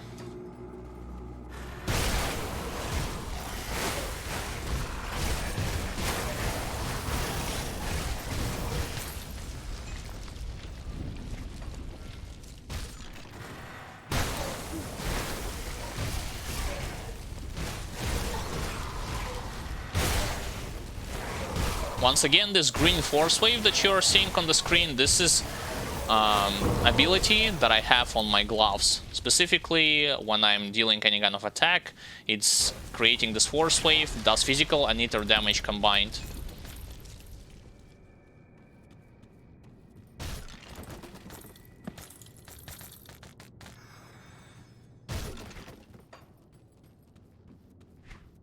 Well, here's the thing. It also depends like how far you already got into this game, but in my personal opinion, Grim Dawn is the most like is one of the most beginner-friendly action RPGs that allows you to experiment with multiple classes and builds. Multiple classes and builds with having the ability to respec your attribute points and skills. Of course, you cannot respect second class, but imagine what would happen if it's gonna be like the same as Path of Exile, where you can only respect certain skills, not all of them, and certain attribute points. That would be like the nightmare for every beginner, because you need to micromanage everything perfectly or just watch some kind of guide. You would not want to.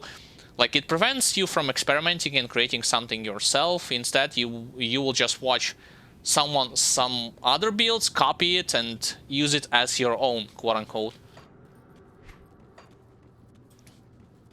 And I heard that when Grim Dawn actually came out, like at the beginning, when it did not have first DLC and second DLC, the game did not have the ability to respec attribute points and skill points.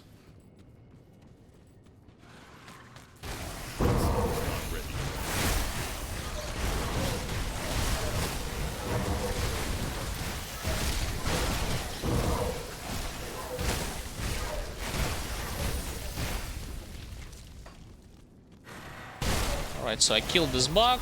Let's move onwards.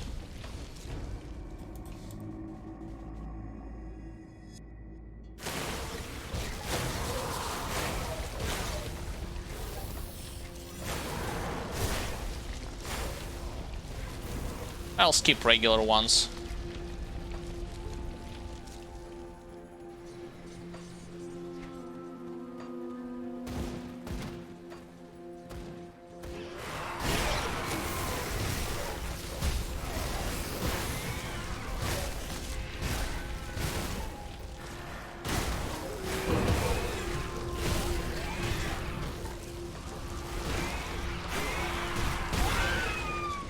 I personally hate about scorpions The fact that when you stand in one place for too long, they start to pummel you down with poison and acid damage. And some of them have the ability to give you a debuff that will force you to miss your attacks. When I played Infiltrator, yeah, I felt it a lot, because I was forced to melee attacks like 99% of the time. I was playing dual wield melee style, so that's why it wasn't fun at all when I encountered them.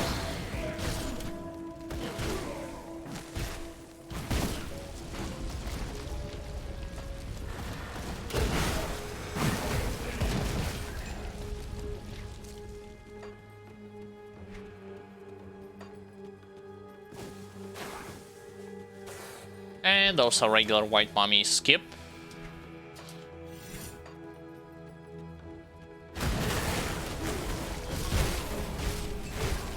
I'm not seeing elites, which is weird. I was hoping to get more of those.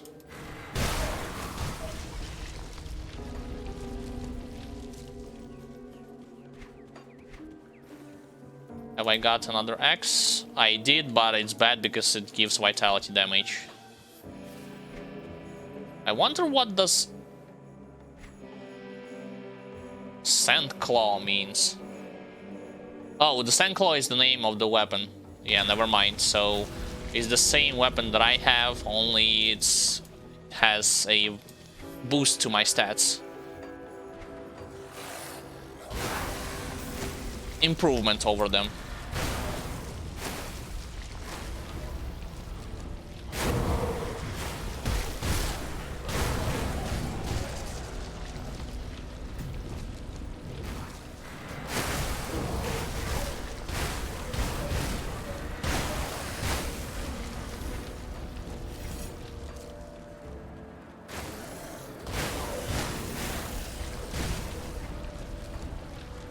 I want to visit another Grubble area, and only afterwards I'll go already at ultimate difficulty. Especially if I will not get my hands on a better axe.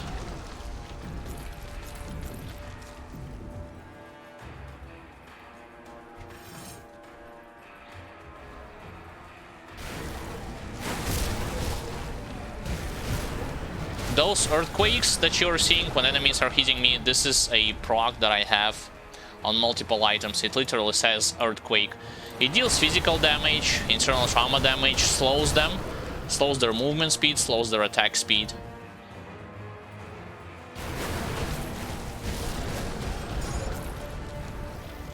Alright, I got hated with Eldritch Horrors.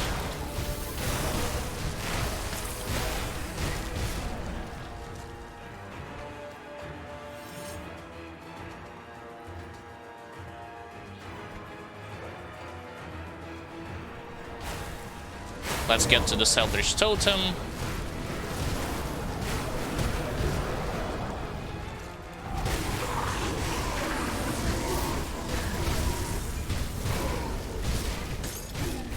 Yeah, good thing that they are all melee guys and not a lot of mages.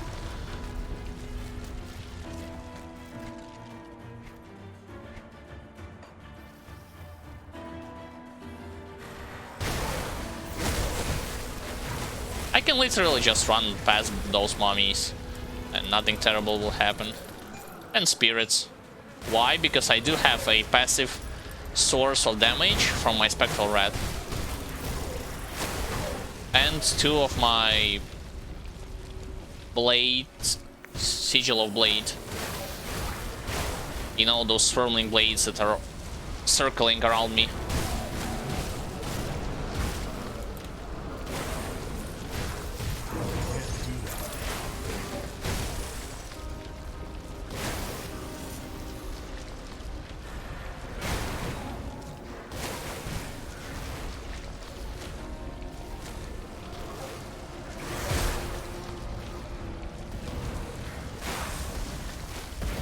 Right now I'm in the temple city of Osir.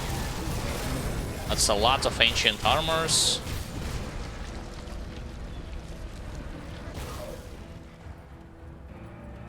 There should be a group of Grubbles in this place, if I remember it correctly. No, just a bunch of Elder Spirits.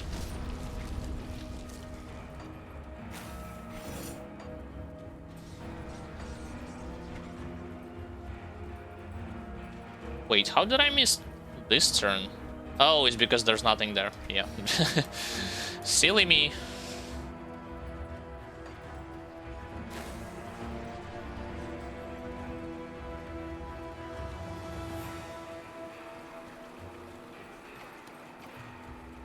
There's a couple more areas that I need to clear until I will reach Crobbles.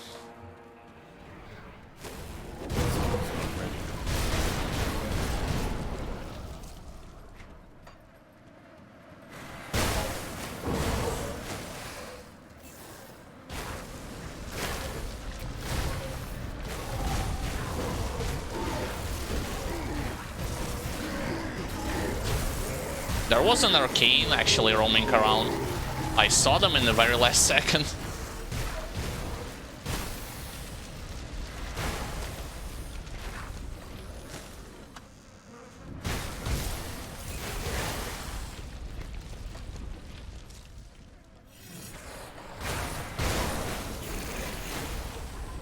So then I need to go in this direction.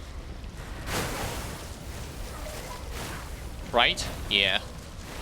To get to the second... Wait a... No, I was wrong. To get to the second floor, I need to use another pad. This thing is blocked.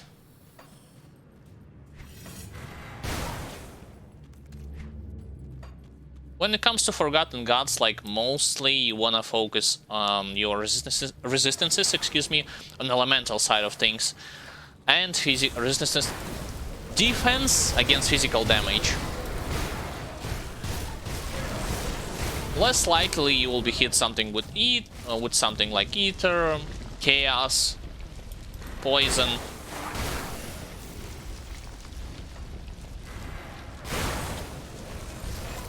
Because the whole team of this DLC is elemental damage types.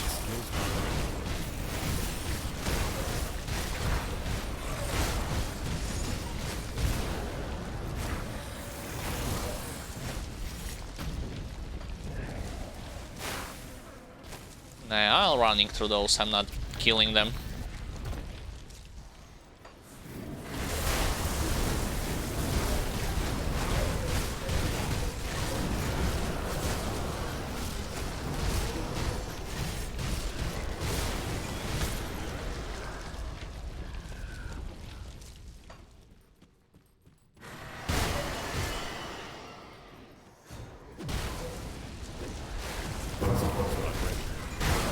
And like I've told you before, when you're using Warcry and you're seeing mages running straight towards you, even though previously you saw them casting the spells, it's because you silenced them. Silence lasts for 5 seconds, just like your debuff that lowers their physical resistance.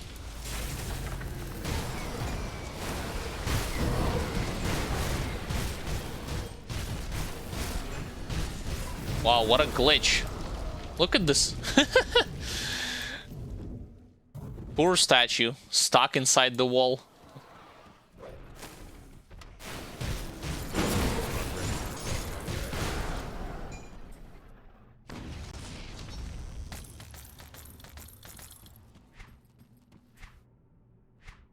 I got a blueprint for Amarastan Sigil.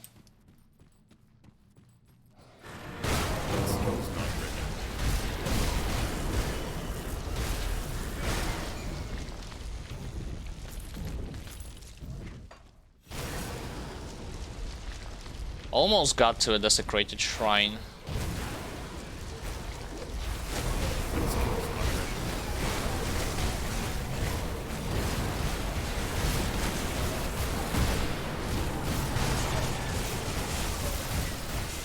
You see, I actually was able to stun the statue who tried to attack me.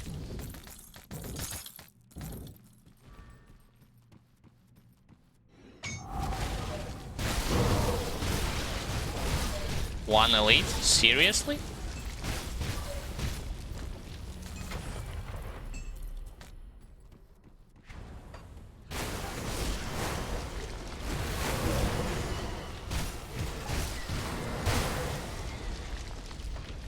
That's already an offense to my side. Why are you throwing only one elite?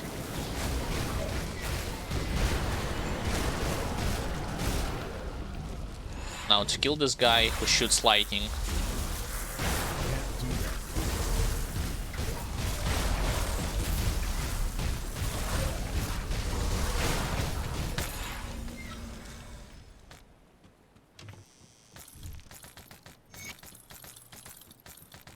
Got the quest item, that's the most important thing, and now I can get back to exploring the open areas.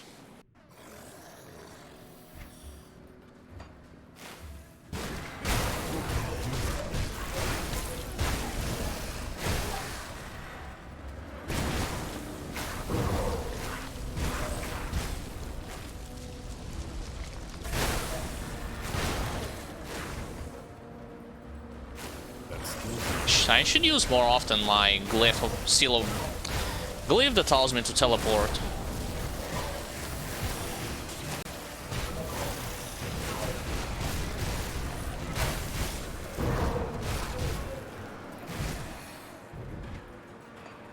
They killed themselves, all of them. How sad.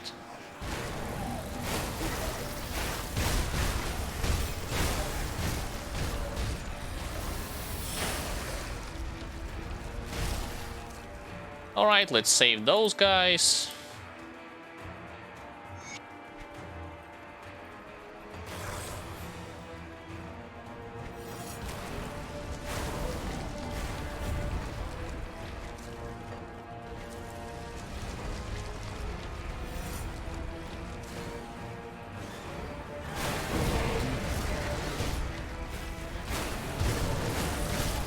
You see, even though I did not hit I have not seen enemies on the screen, my War Christ, it still hit them right on the edges.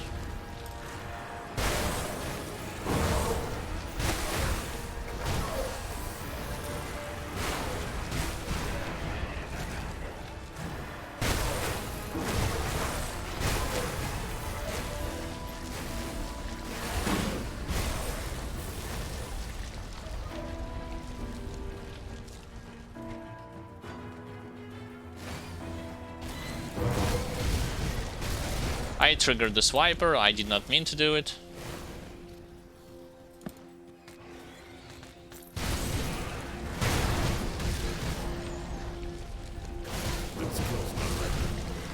By the way, those of you who are wondering, my stun resistance currently at 129.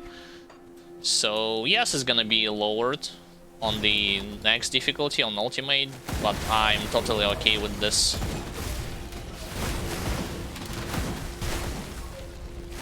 Come on, Grobbles, give more useful axes. Stop giving me rifles.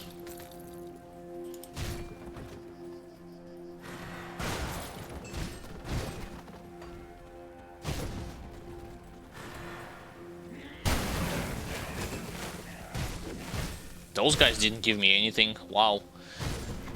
Greed.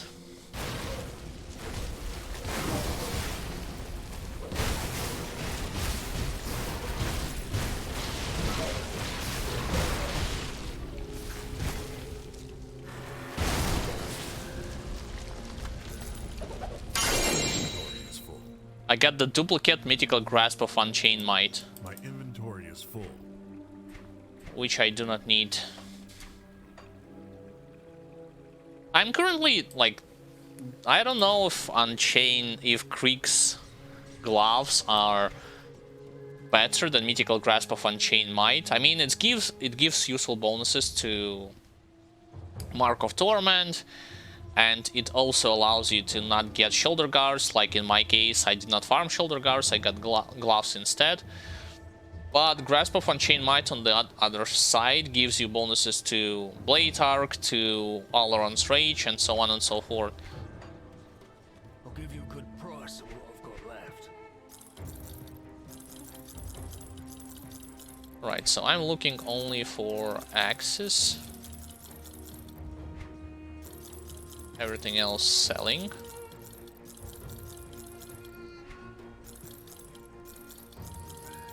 Of course, axe with vitality damage, I Do not recommend any of you using it.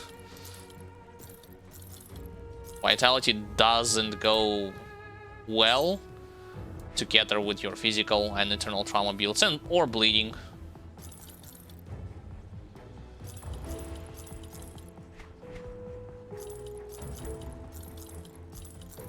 All in all, I only got one axe.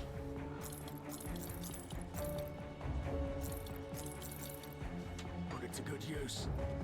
Got something you need stashed? Let's get to T-Rex, slay him, and see if he will be able to drop something even better in terms of weapon. For now, I'm stashing it in this place. Saving it, rather.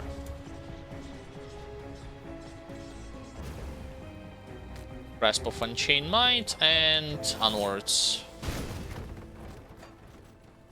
T-Rex should be in this place.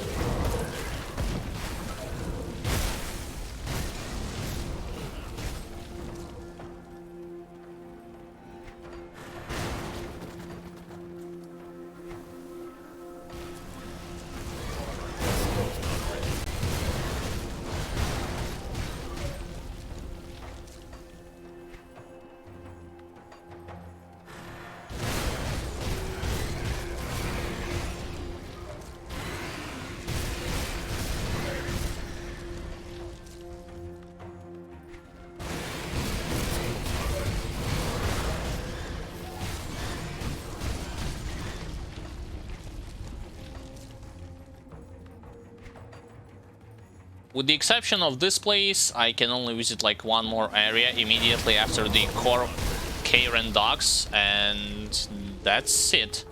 Because in other places you will already face not grubbles, but rather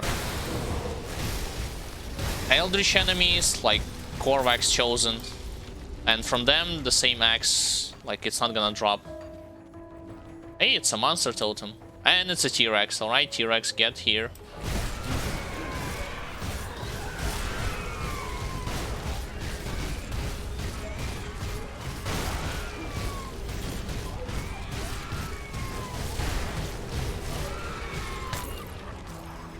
Got him. He dropped.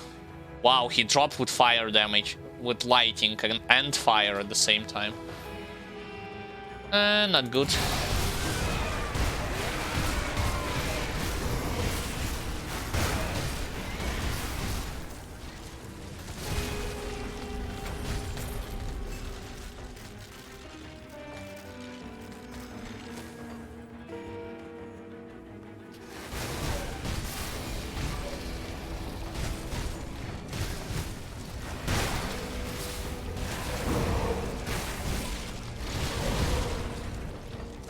Probably Sand Creepers can drop something better.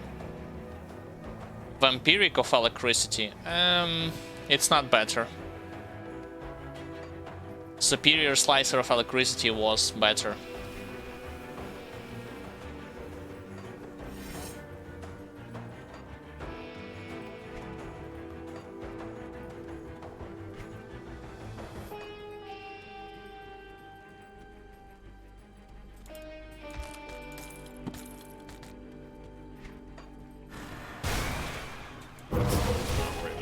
Later on you'll also face Scorpion boss, but be careful when you're fighting him, not because he's that dangerous, just because he can glitch out, and just like crabs in the what you call this place, Ancient Grove, he can just run around from you and not attack you at all.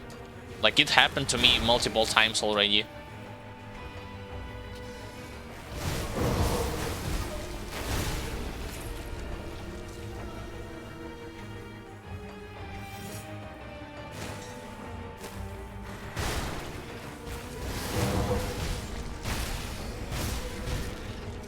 My question is, have I achieved revered status with all of the cults? In case I need to craft, in case I need to apply on my gear additional components. Cult of Dreek honored, Cult of Bismael honored, almost revered. I mean, I got revered status with Cult of Soleil.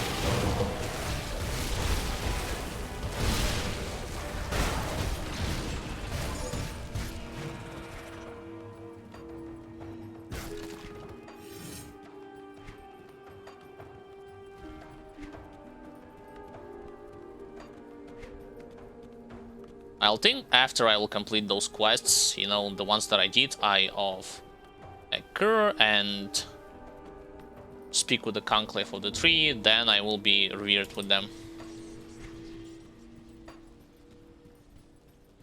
Because this place is gonna lead to already to docks, yep.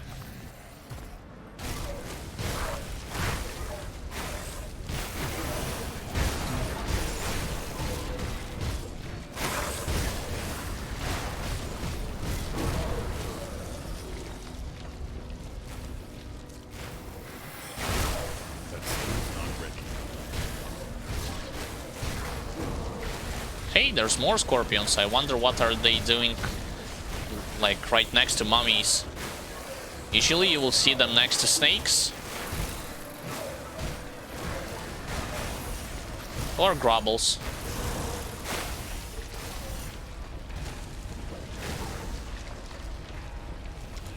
Actually, there's no point going onwards. Let's get back to the Conclave. Change the weapon. Even though it's not a tremendous boost, it's still like plus 2000 damage. I'm okay with this.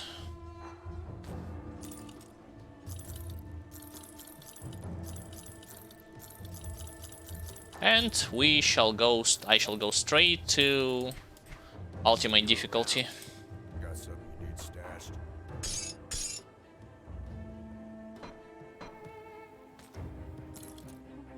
I'll hold on to that. So I need to help with you. We're back in it. Call your ranks. Serve the. And considering done.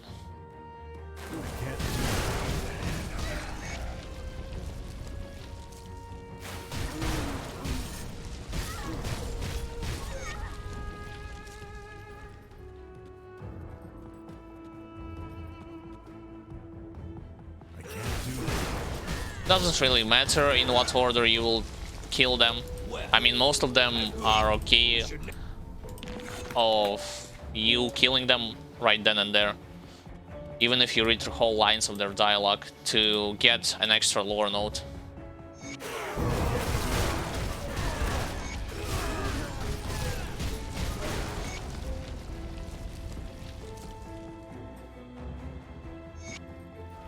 Allow them to stay and then speak with him.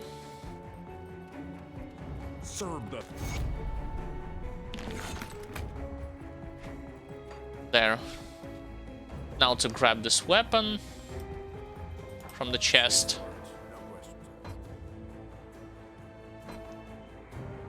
No, not those ones.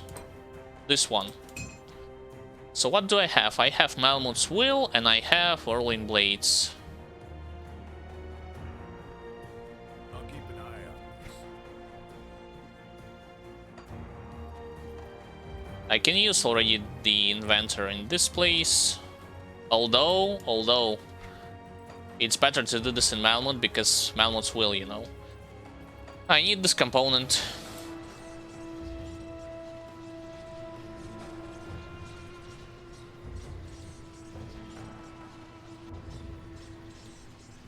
Alright, inventor. Something broken down? Yes, please. Do this. Keep the add-on. Reapply. And then Be safe out there. Come Watermaster. Where's this Malmut Will? Yep, there it is. Well spent. Now then. Let's go to the ultimate difficulty and see how much resistances I am going to lack. And what do I need to fix?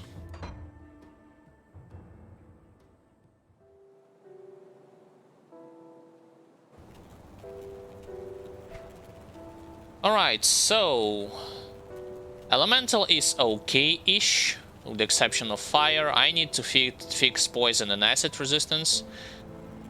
Everything else seems alright. Sort of. How do I fix poison and acid? Well, I'll want to remove scale height and put it on its place Ogdenbach leather. I need to also augment my gear because currently the only augments I have are on the weapons and jewelry, and that's it.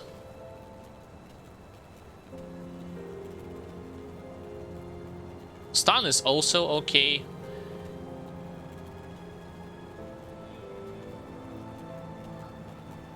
I do know that poison and acid I can improve in one of the cults.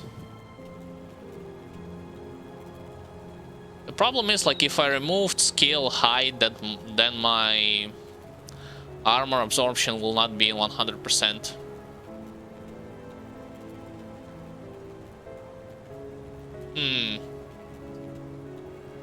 Tricky.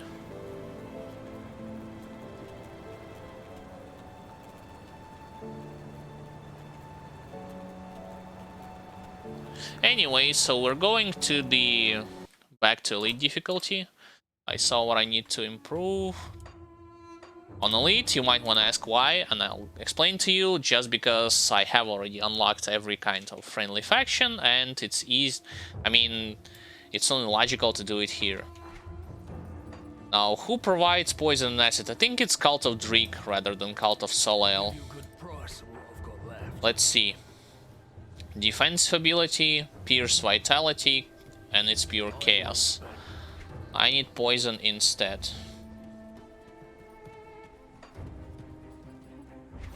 So it would be in this place. I'll give you a good price on what I've got left. Poison and acid and ether. 10% poison and acid. See you around. What about Bismail? Come see what's left of my wares. Poison, acid, chaos. Wait, I did not got revered with them? Really? Poison, acid, and chaos. Alternatively, ether resistance. See you around. I'll do with them poison, acid, and ether at the same time. So 4 should be enough, I think. Like 1, 2, 3, 4. Iron well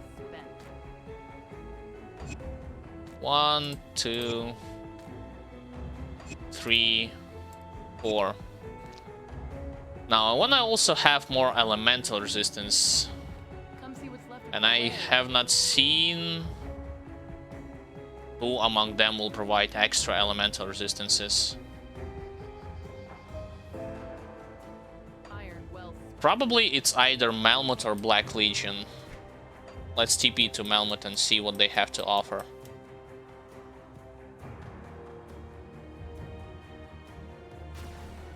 Ether is already fine as it is.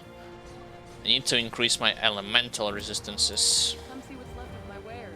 Pierce, ether, vitality, and bleeding.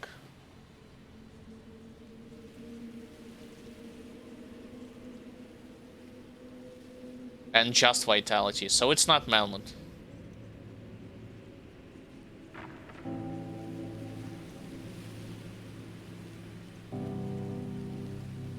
So, is it Black Legion or Coven's Outcast? Let's see in Fort Icon, because here you'll encounter 2 factions at the same time.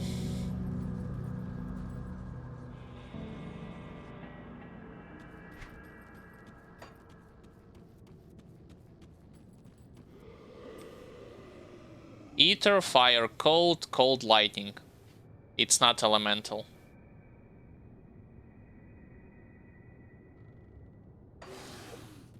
Who provides elemental? I'm mostly concerned about fire. I can buy from her the thing that boosts fire if I'm not gonna be able to find elemental resistances right now. I'll give you a good price on what I've got left. Ether chaos. Put it to good use. Interesting. What about Coven? So that's DLC faction. Probably here.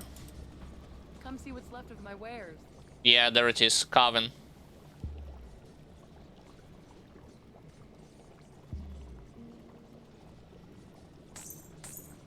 Iron well spent. On how many I can put? So this thing has Besmell Whale Touch. I can put it on gloves. I can put it on belt.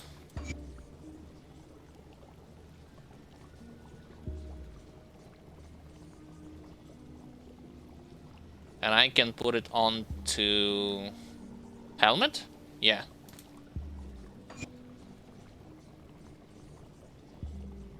Should be more than enough. Now let's go back to ultimate difficulty and see for ourselves.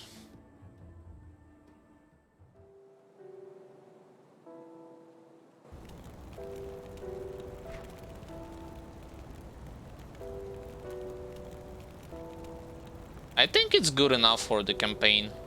Vitality is a little bit on the lower side of things, but I'm okay with this. You cannot put anything on your relic, those of you who are wondering. Alright, so let's start going through ultimate difficulty. Oh. Whirling blades. Still drunk. You. Immediately popping the potion of clarity. Accepting everything here. Looking for the body, you will need. I'll find. Thank you.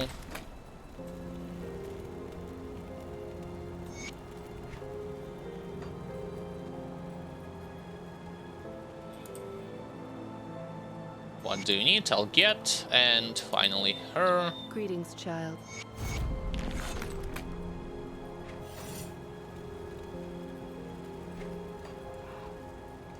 And just as before, I'll go like immediately from one quest area to another. And I'm not gonna like stand on one place for too long. Or like full clear the area.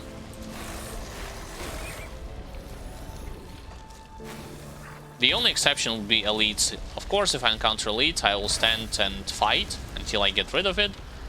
But that's like literally the only exception. Oh, of course, this pathway is blocked, so let's go around.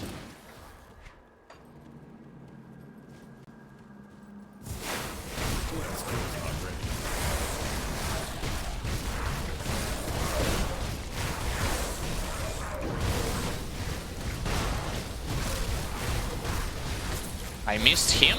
Huh? Where? How the hell did I miss him?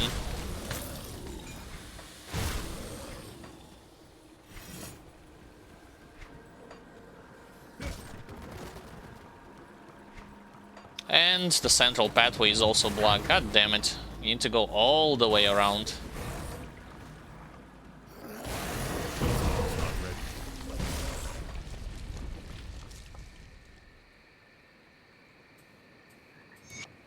Open the rift gate.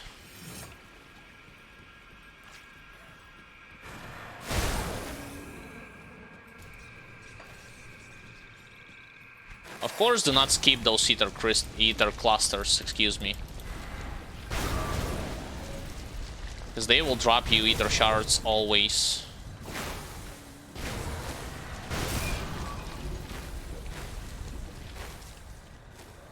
Look at those rotting soldiers doing their charge attack.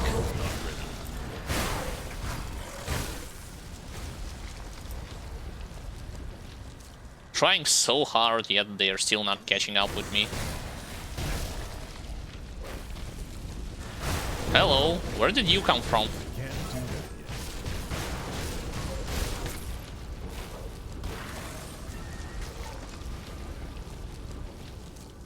On ultimate difficulty, the one thing that you need to have like 100% of the time is not soft capping, but rather overcapping your resistances on any of your characters. Doesn't matter if you're playing tank, caster, character with pets, and so on and so forth. Because without it, like the possibility of you getting simply one-shotted is pretty high.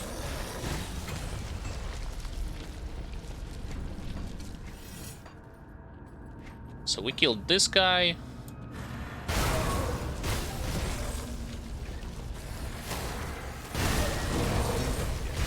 And using Warcry preemptively to reduce enemies' incoming damage. This is also a good tactic.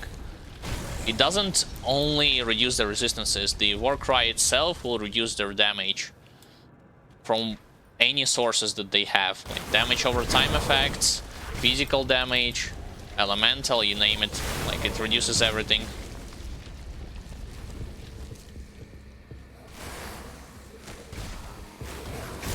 You know what I wanted to consider, like before going further, I wanted to consider switching.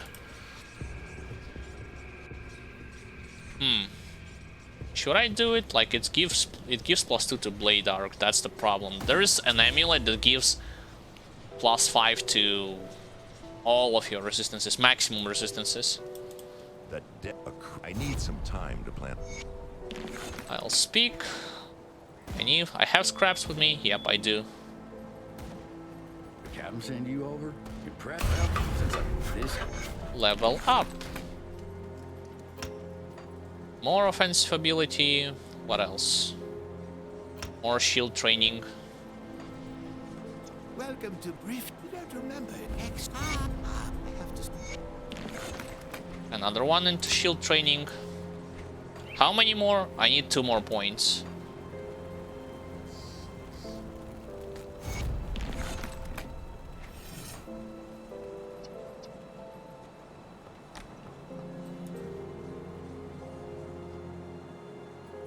The funny thing is that I have in my inventory, like in my stash, 2-hander that gives like plus 20,000 something to my damage if I use it, if I'll use it with a Blade Arc. But the problem is, for it I need to change my constellation a little bit, as well as get rid of Overguard and shield training, and I don't want to do it. Because this is a sword and board build after all, I don't want to turn it into a 2-hander character.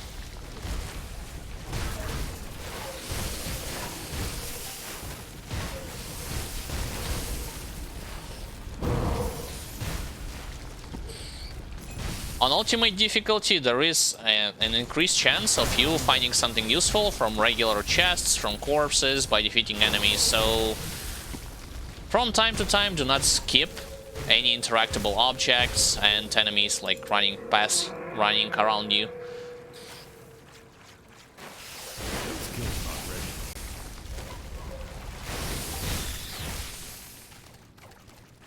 Because it's easy to deal with them anyway, at least those that are in the beginning areas.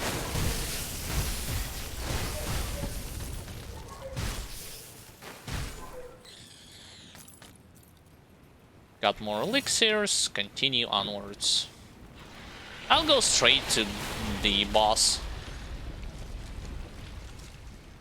Oh, remember the shield that I had on Elite and Ultimate difficulty? I want to see what kind of stats does it have on Ultimate one. The shield that gives bonuses to Blade Arc.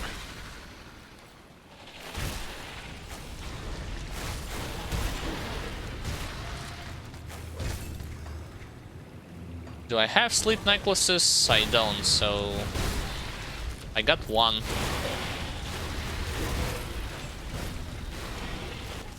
Might have to kill a couple more slits later on.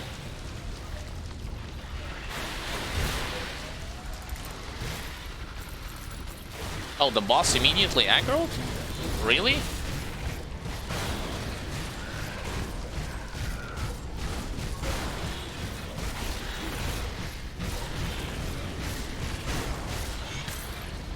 There, got him.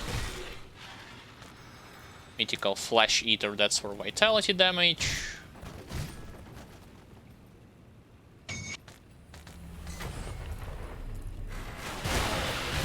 We can go straight to Devil's Crossing. Now, it's not gonna be available to everyone having that high amount of armor and damage and armor absorption, excuse me. I mean, it's prevalent to only the classes that have I would say soldier as their secondary class most of the time. However, you do not have to worry about it that much, especially if you are good at kiting enemies, and if you got to ultimate difficulty, that means you're definitely doing a good job at it already. So I think it's only like you should worry about it, especially if you're taking too many hits, only in Crucible, Shattered Realm, or in some Skeleton Key dungeons.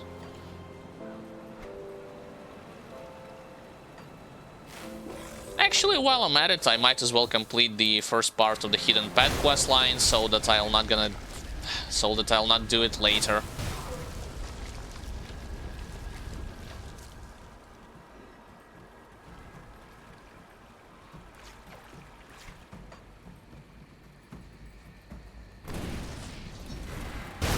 Of course, be very careful against those enemies in this place, especially those that are hitting you from afar. Melee ones, it's not that they're not that big of a deal. Ranged ones, yeah, you want to get rid of them.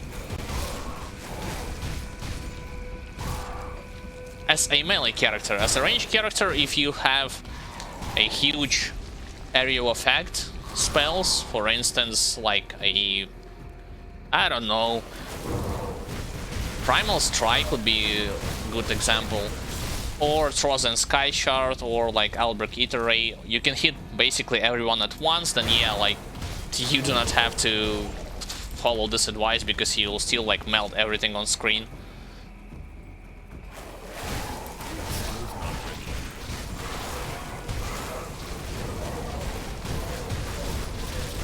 Speaking of a lot of enemies, there's a lot of them in this place. Alright, Swarmers.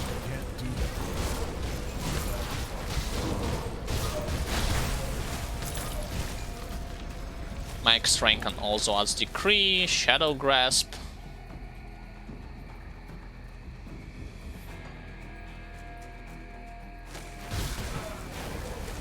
Wow, take a look at how many eyes in this place. Oh boy.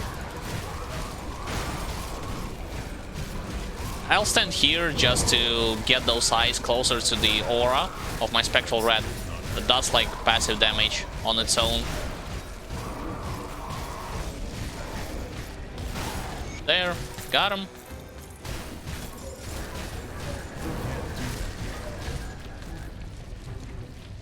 I got a blueprint, I think.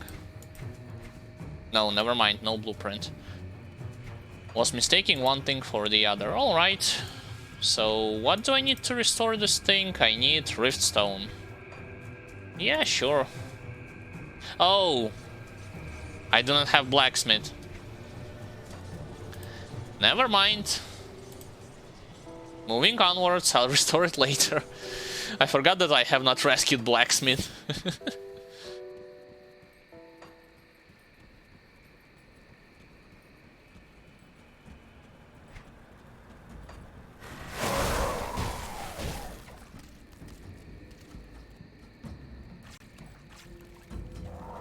So they are vengeful, right?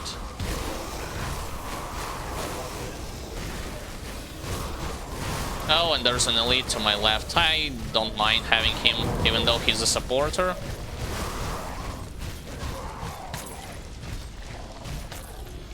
He behaved weird, like, did you saw what happened?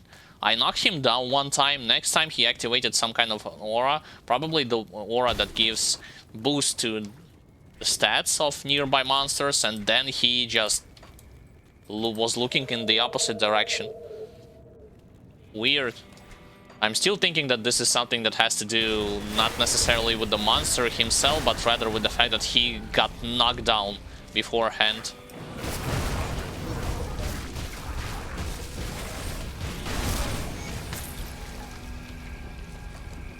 Alright, so now I'm looking for the nearby cave. Once again to save robbers.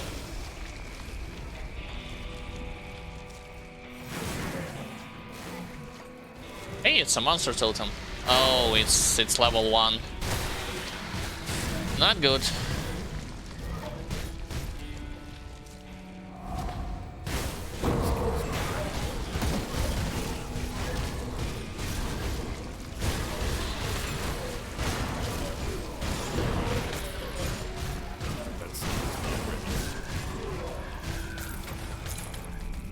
There, got them all.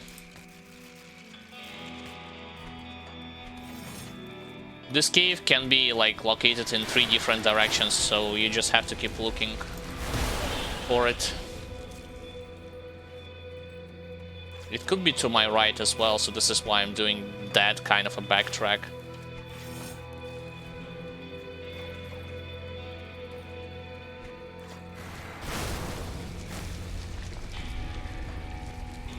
When I'm talking to my right, I mean like all the way to your right, in that place.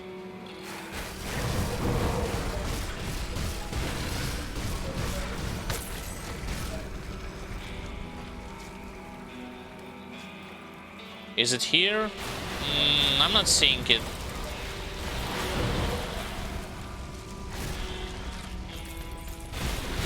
Nope. Yes, it's here. Phew. So now, after this, I can move straight into the next area and not have to worry about anything else in here.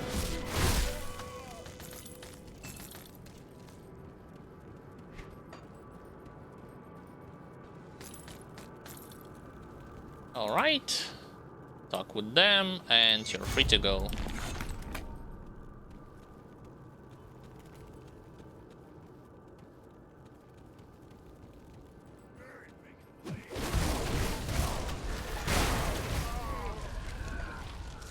Forgot to open up this chest. By the way, when it comes to infamy reputation, Ethereal Vanguard is hated, but oh boy,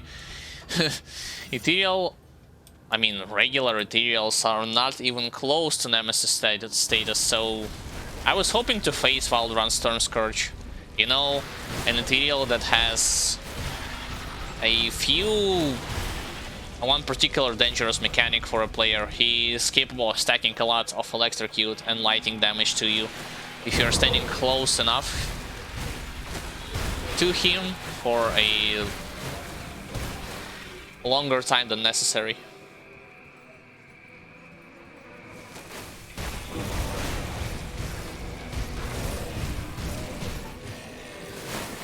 Alright, those are one. First wave, second wave, and finally third wave.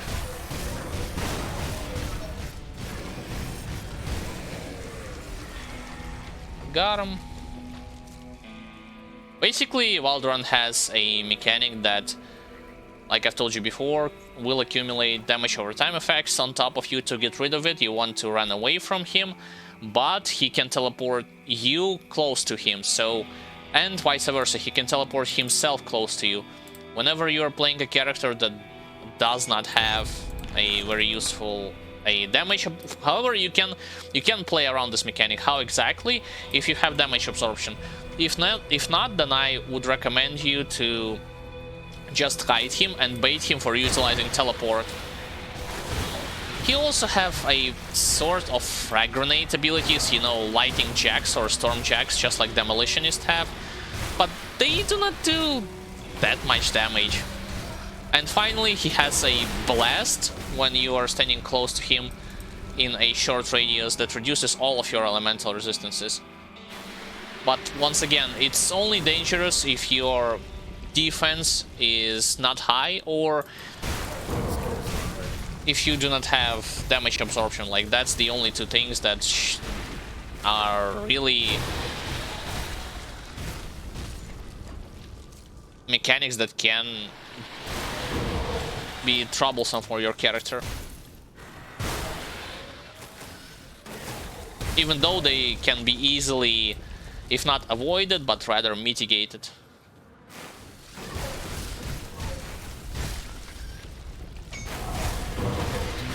Again, for some reason, one of the elites spawned on the different side.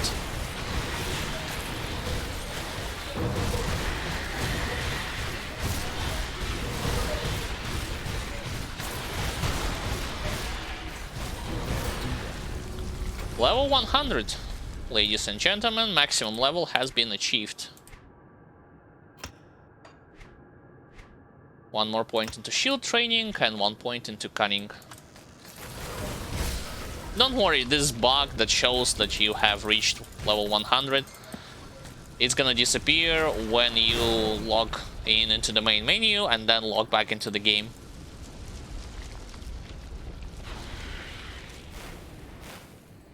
Alright, so what am I looking for in this place? I'm looking for quest monsters, cellar that I need to visit.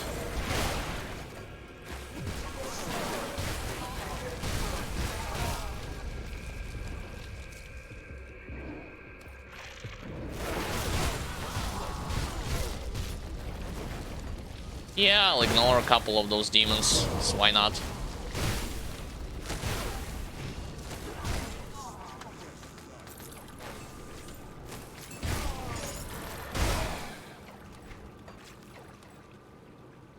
Thank you, I will find.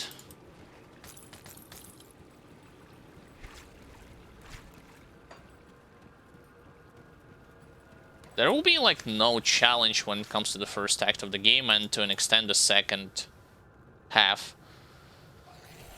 I would say only when I'm going to get to the homestead, excuse me, then I would have to like pay attention to what amalgamation will be doing, flesh hulks, and so on and so forth.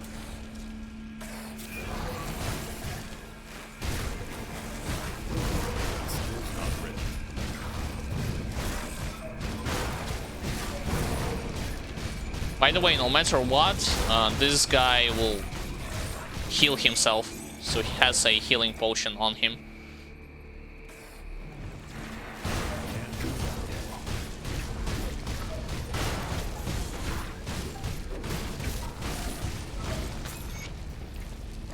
Got him. Now I need to focus the third one, which is all the way to the northern road.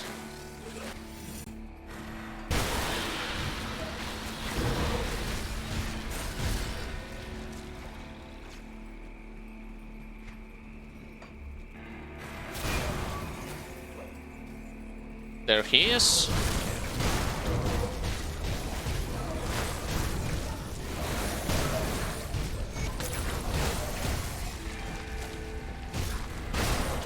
And remember what I have told you like way back when I leveled up this character on normal difficulty.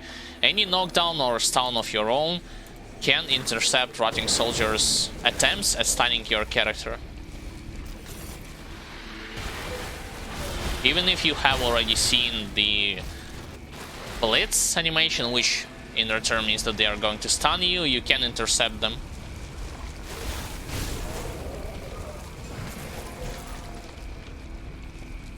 Mythical Soul Splitter.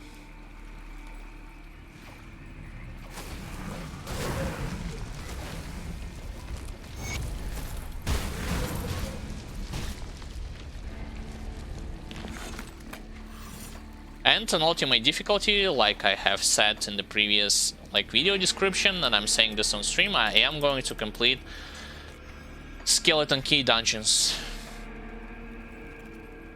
Because I skipped them on normal and elite.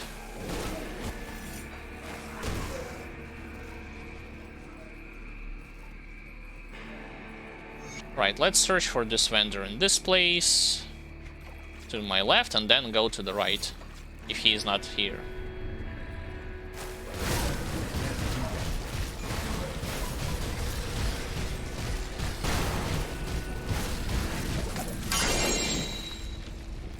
Mark of Dreadblade, legendary medal. Physical, internal trauma, ether, reaping strike, and cadence. I mean, it's not bad as it is, but the thing is that I would want to use it mostly on ether builds, and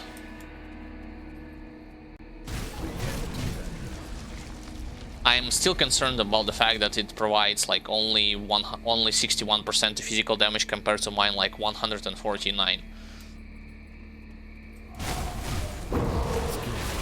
Hey, it's supporter. See the supporter, kill supporter.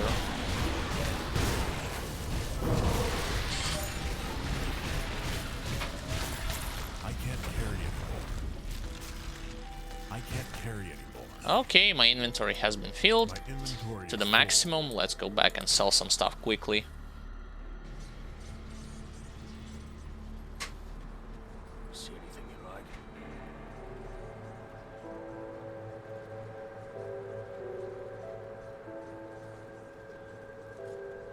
Alright. Sell this. What is this blueprint? Mythical Blast Torch. Fire damage. Agonizing Flames. Heart of the Rat. And Demolitionist. Nah. Have not played Demolitionist and not planning to use this item, but a blueprint is a nice thing to have.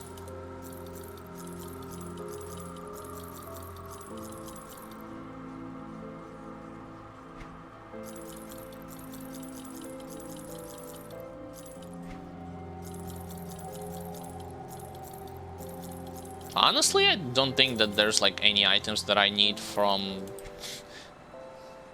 regular monsters, so this is why I'm just selling everything. In return, this means that I will be like clearing all the content in a very quick time.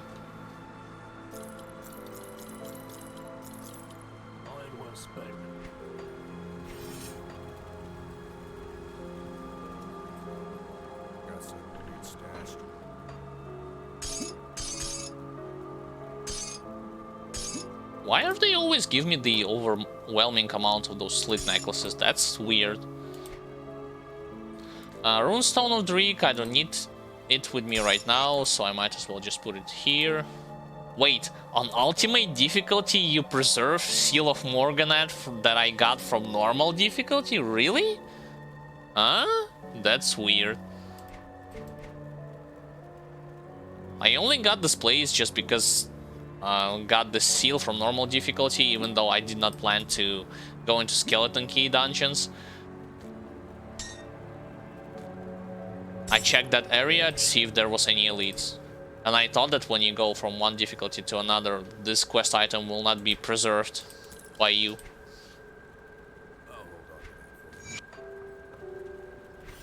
Strange times. Okay, Milton has been defeated.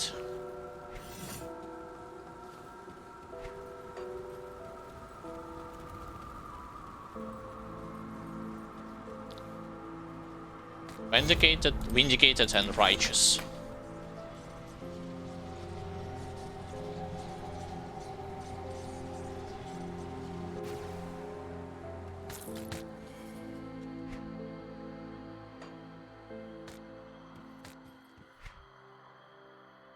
Cold, lightning, frostburn, electrocute.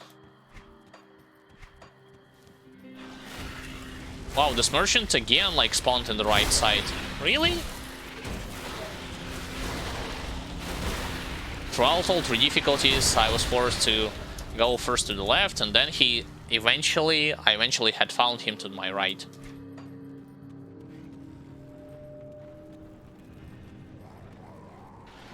And when it comes to like nuances that bosses will have on ultimate difficulty, you probably already see it right now, the ones that I have faced.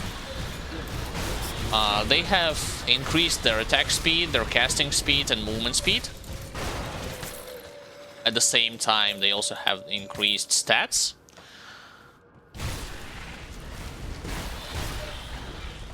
Which can be a problem, can lead to certain problems if you got used to one pace of the combat, and then on higher difficulties the combat speed has been increased.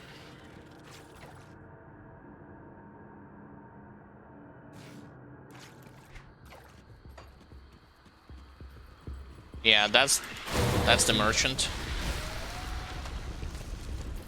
On Devil's Crossing, open the Rift Gate.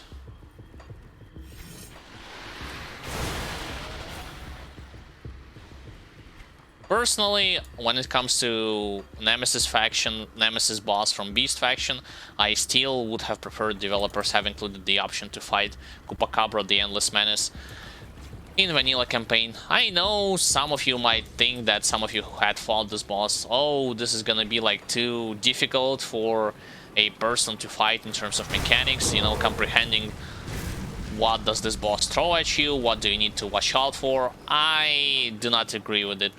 I think like after, especially if you fought against it on elite difficulty, it's not gonna change that drastically on ultimate, the fight itself.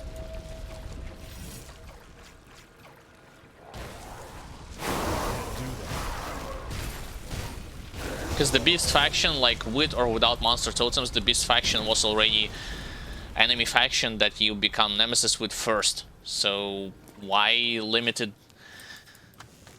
it to only Ashes of Melmoth? I don't know.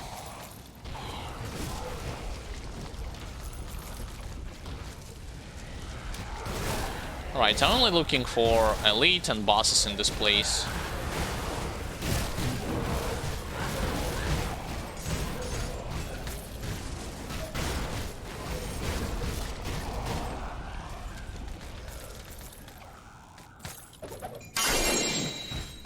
There's actually that two-hander that I was talking about. 41,000 damage. 37. But I need to like totally revamp my constellations around it. I mean, not totally, I need to include Kraken. And I also need to get the... remove the points from Overguard and instead invest it into something else.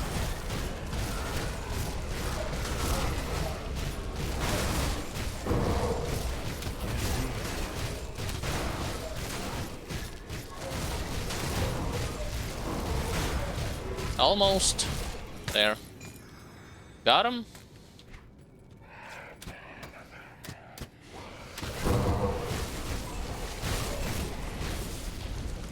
I need to go into the central room because I want to check if I missed any items over there. Useful ones. Oh, and of course, once I get to Arkovian Undercity, get used to seeing a bunch of skeletons with reflective shields on them, just like this.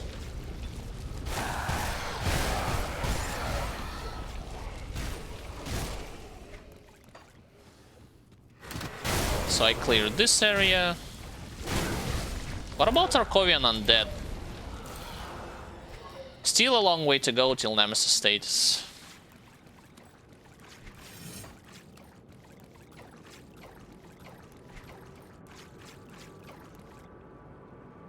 God Smasher, like, the only thing that is... Here's the problem. First and foremost, I would lose the life leech from second Seal of Blades, and then bonuses that shield provides in terms of resistances. Then also the problem would be...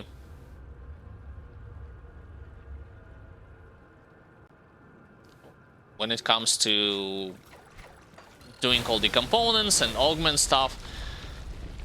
I mean, the bonus, rather, not the problem. The benefits of it is that it provides from +2 to soldier skills.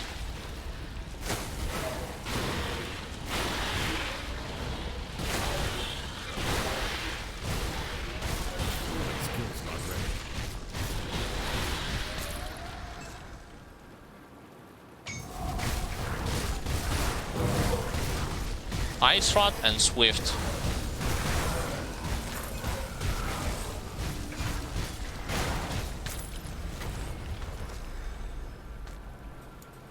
Shrine restored, let's move on. There's gonna be a golem.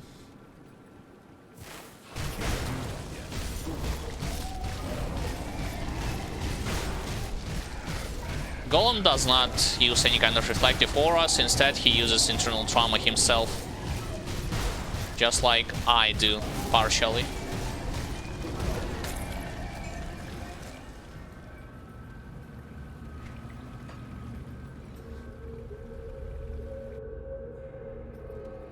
Most importantly, soon I will be able to get a blacksmith. Back to where he belongs in Devil's Crossing.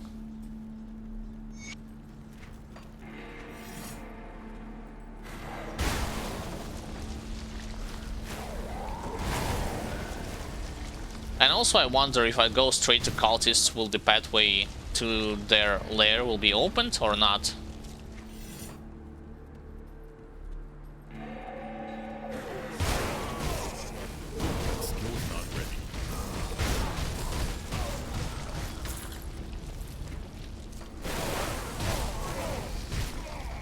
Oh yes, I totally forgot that I have not maxed out the reputation with Barrowhome. I'm only at Honored with them, but that's okay. Yeah, I got the key from them.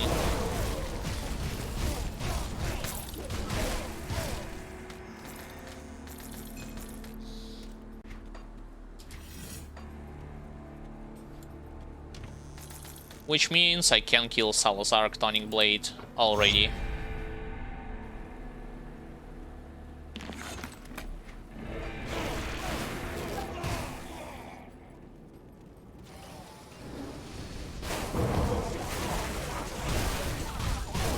Don't worry about those white void fiends, because they will not create any kind of deadlier pools on the ground. It's only like, yeah, the yellow ones will... They will shoot some projectiles, but that's totally fine. Got Golemborn Greaves. I think I already had it from my previous playthroughs. But yeah, get used to having, seeing rather, a lot of legendary drops, even in the campaign on ultimate difficulty.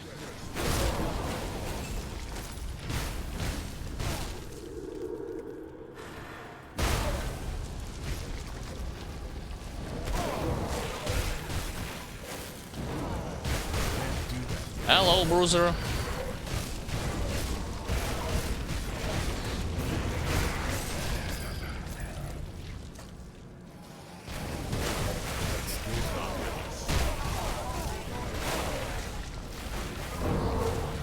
So far, so good, but one thing that I do not see in this place is Monster Totem. Usually, the game can spawn Ancient, which is tier 3 Monster Totem, from Demonic Variety. I mean, Chthonic, but come on, like, it's easier for me to call them demons.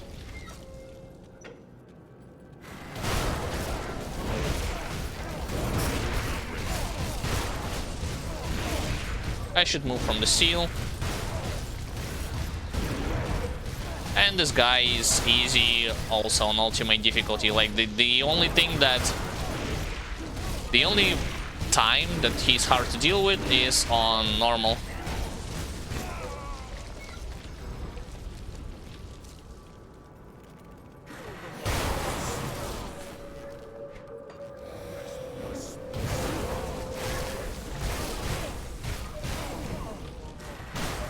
I can't do that.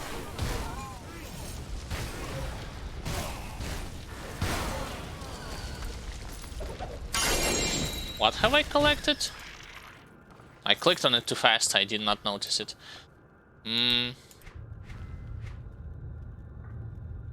Greaves of Ill Omens. Ill Omen is the... I got Demon Slayer jacket. Demon Slayer... Well, let me go like one by one. Demon Slayer is the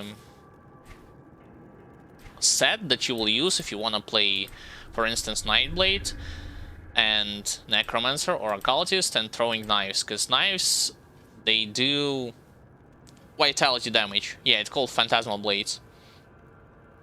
What else? Ill Omen is an ability that you can use instead of your Warcry, but I talked about it previously. Disadvantages and advantages of Ill Omen over Warcry. I say that Ill Omen is good if you want to kite enemies and confuse them, but it does not give you the... It spreads, it has an edge when it comes to area effect, because it can spread from one enemy to another enemy, but the effect is not instant, means that just like Bloody Pox, it takes time to do it. Unlike Warcry, that works instantaneously. And Warcry also reduces enemies' HP by 30% in an instant. I covered this already. The higher the enemy's HP are, the more useful effect you will see from Warcry. On top of it, Warcry also lowers the enemy's damage. Ill Omen, yes, it does it, but only for 1 second, which is nothing. It's literally nothing. The only, like, Ill Omen is good, again, just my personal opinion, if you're playing more like a caster archetype rather than a melee guy. And you rely on, like, running around, repositioning, and so on and so forth.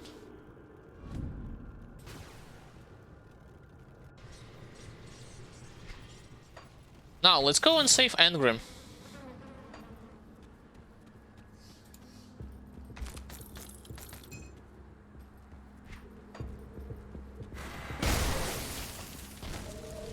There's another tier 1 monster totem, really? Like, so many tier 1s. Where's my tier 2s and tier 3s?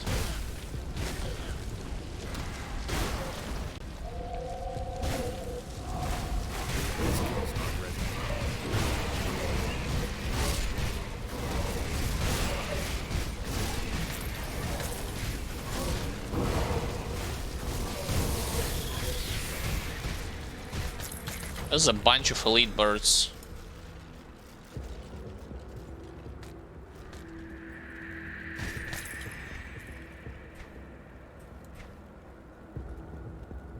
I got Bloodhound, Pierce, and Bleeding. Nah, I'm not using this.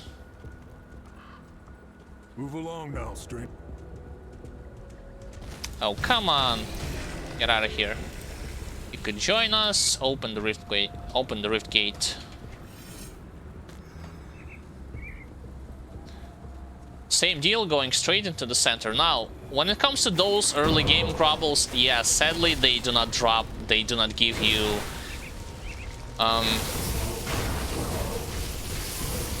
axe that I farmed in the second DLC on elite difficulty with bonuses to Blade Arc.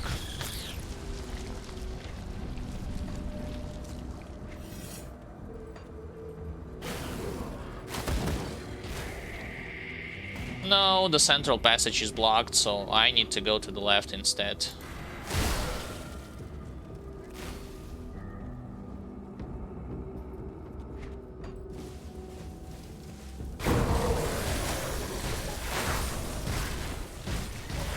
I actually should have skipped those. Yeah, I don't know why I'm bothering.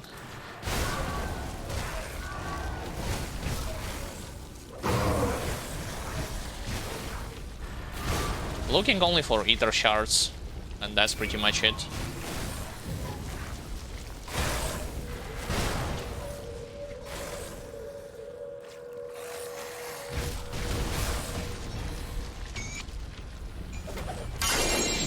Mythical Earth Splitter. Oh, it's our Horseway. Inventory problems, really?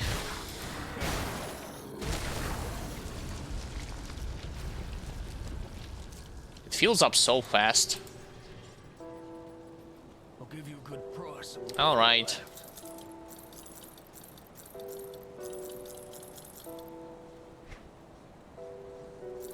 I got 2 Gut Smashers. I need to later on figure out what's better, to sell one and preserve the other. Gut Smasher would be better on a Witchblade, like a Cultist and Soldier combo, because it gives like +2 to Soldier and +2 to a Cultist. Sure, you can utilize it on a Warder because it has like weapon damage to Savagery, bleeding to Savagery with increased duration, and lighting converts to physical on it. I don't know, and some bonuses to Eye of Reckoning.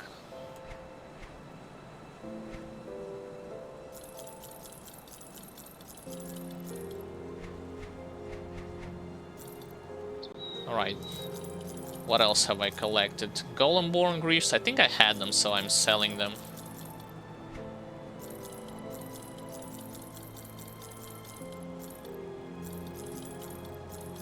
Wow, it's so easy and fast to go from one point to another if you sell 90% of the items without have to look on them. Over time, like, do not worry, over time you will also going to do the same thing once you will get accustomed to quests, what item, like, start to determine immediately what items are good, what are bad. So you'll spend you will spend fewer and fewer minutes into the town itself, and you will dedicate only your time to leveling your character or farming for some particular items and skipping the rest of them.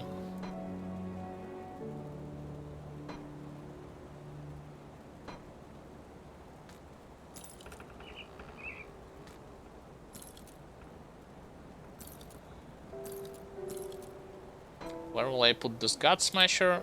Let's put it here.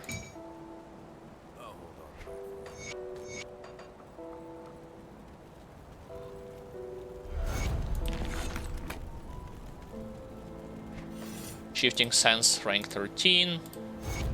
It still needs 2 ranks, like if I remember correctly. Okay, so Ghoulish Hunger leveled it to the maximum. Wayward Soul, 2 levels, not enough, not maximum yet. Assassin's Mark, it's maxed out. Shifting Sense, 2 levels, and Alzaz's Decree, already maxed out.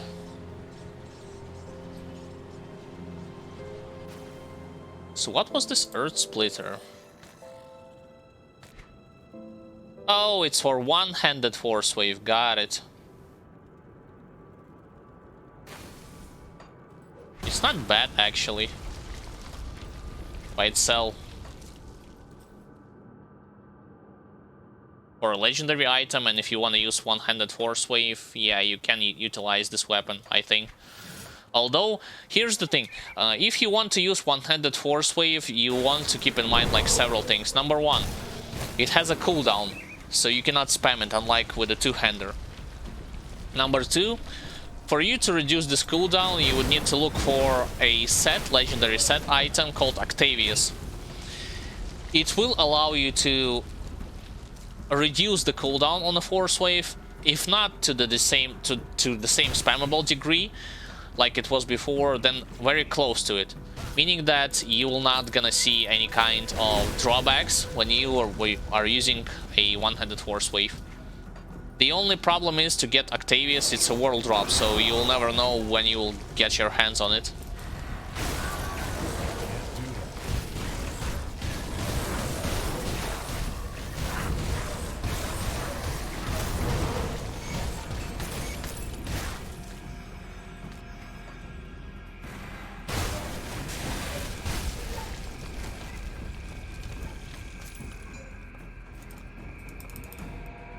Because using like Force Wave without the set is not a good idea.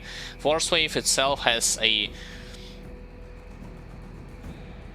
very long cooldown. I mean, it says like 2.8 seconds, but trust me, in a clutch situations, it's a very long cooldown. And you might as well use something else before you get Octavius set.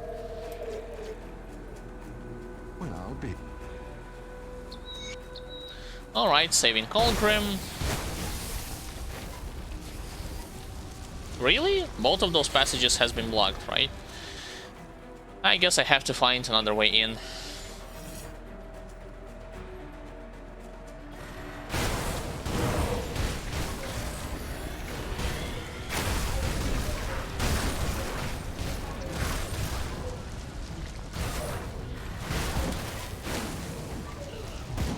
Can I find an optional cave in this place?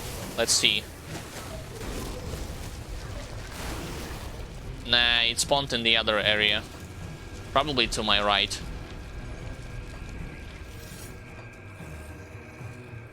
Yeah, then I'll go straight into the village itself.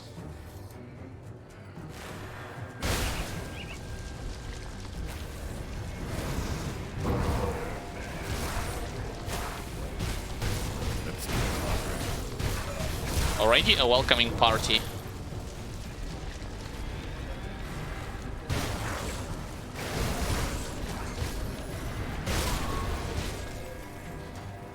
Now let's secure the gate.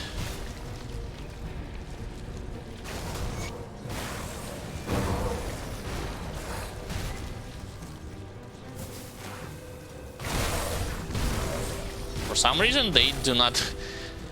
They are hesitating to move on the surface.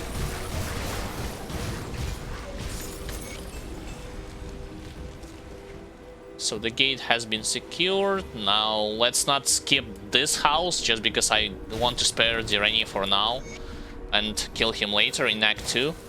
I advise you to do the same just because you'll get more rewards in terms of components and experience with your friendly faction if you kill them in Act 2 rather than kill them in Act 1.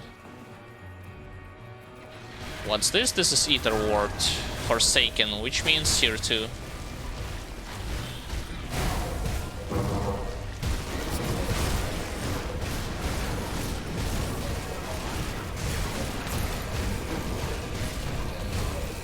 You see already, like Ethereal Colossus, Ethereal Titans, Burning Biles.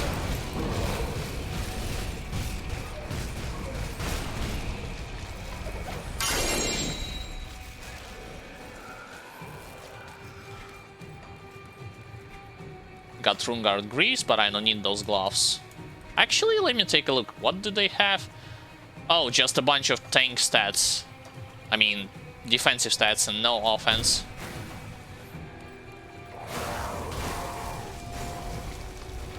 Funny thing is that there is another... not gloves, but rather boots that you can find for a Vitality Conjure. I forgot what they called exactly. But basically, you'll have your 10,000 damage absorption, just like on those Greaves that I have showed you, Rune Sign Greaves. But the thing is, you will also have on top of it offensive stats like Vitality Damage and Vitality Decay. Why can I pick up... What the hell is Diviner's Mantle? Ether Damage... What? No, no, no, no, no, no, no, no, no. Stop standing on poison. Relic Yagul's Hunger.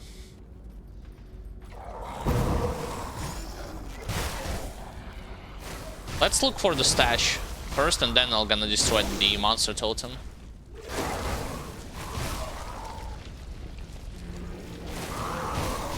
Alright, where's the stash? Yeah, there it is.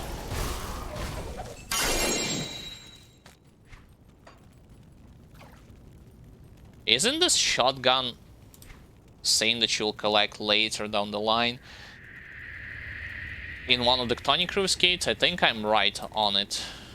Or about it.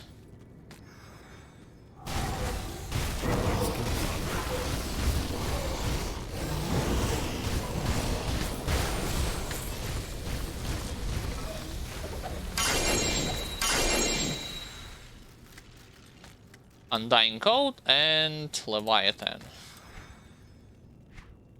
Leviathan is also great if you want to play with cadence and weapon pool skills. Like Markovian's Advantage, Zolhan's Technique, as well as Reaping Strike and Necrotic Edge, because what it does, it converts Vitality damage to physical on Necrotic Edge, and in regards to Reaping Strike, there is a belt called Gladiator's Distinction. It will convert all the Vitality damage into physical damage. If you get those two, then yes, you can use the Mythical Leviathan.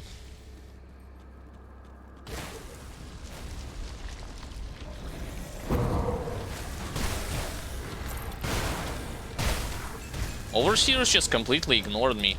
Like, he was staring in the wrong direction.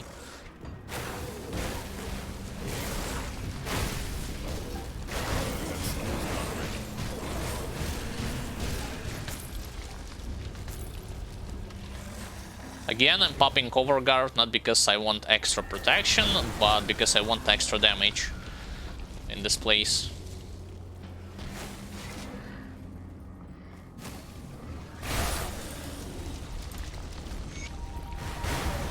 Alright, got the fabric down.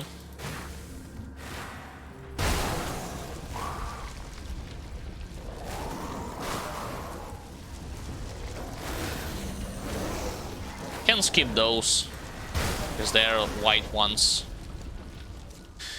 Of course, the pathway to the center square has been locked, so I need to find another way in.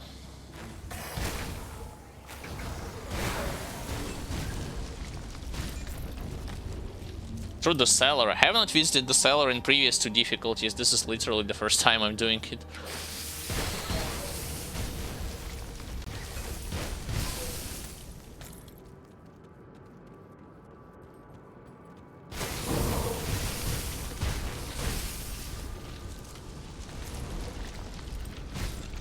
Yeah, Leapers. Not gonna do anything to you other than run super fast.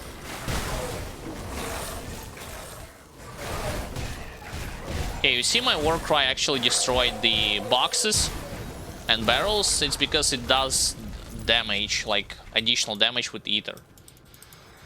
The Creek set allows you to do so. Before it, I was using Warcry, but it has no effect. It had no effect on environment. Now it does.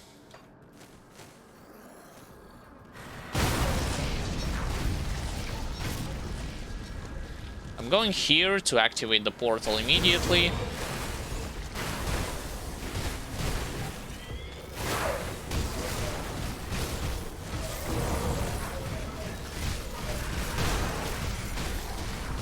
Yeah, this Reborn trait on an elite that you have just seen, when he respawns for the second time, he'll lose. He's not gonna get instantly debuffed.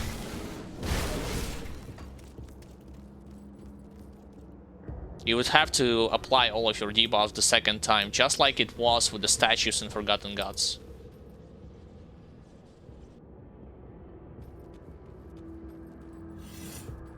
Alright, so far so good. Things are looking great.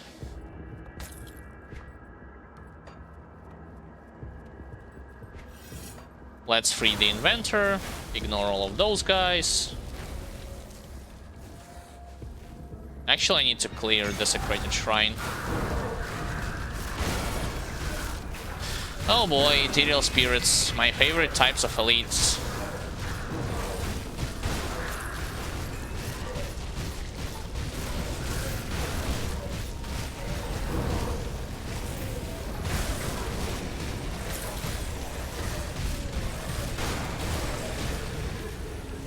There, got him.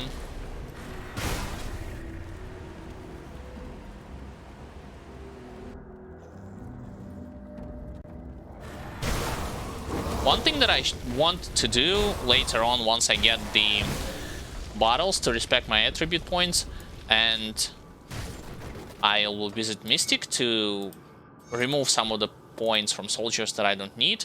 I want to invest more into veterancy. Why? Because it does lowers your requirement for armor in terms of constitution. So in my case, I can put more points.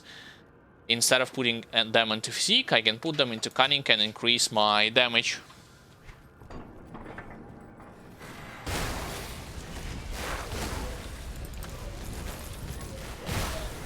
Onwards. Oh, wait a second. Actually, moving in the totally wrong direction. I can... Could have just gone backwards and went straight into the quote-unquote secret area.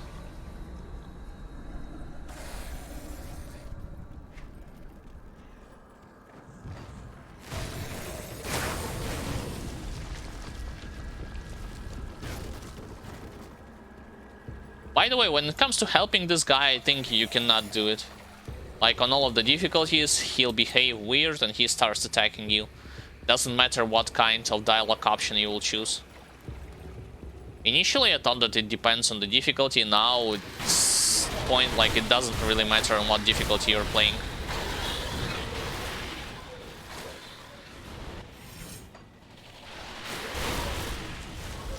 Ignoring the slits. For the most part.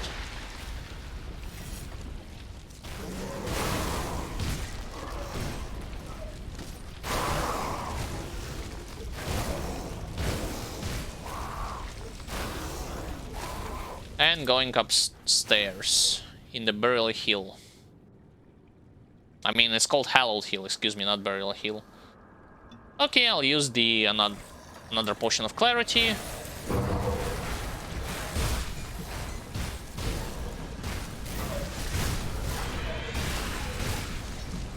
Now the question is, where is the Exalted Stash? Is it here where the burning or rotting undeads are, or in totally different place? Let's see.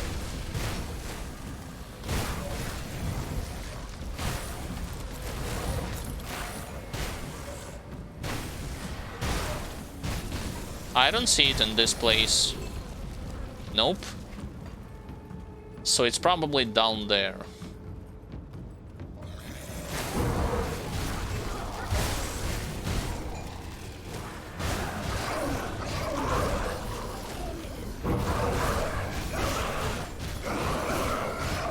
My charge, by the way, doesn't do as much damage as before, just because I'm using Creek set and it converts like ether damage to physical damage on blitz to ether damage.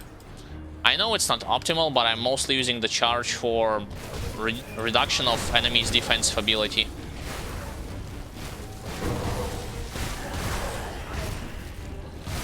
There's the Exalted Stash.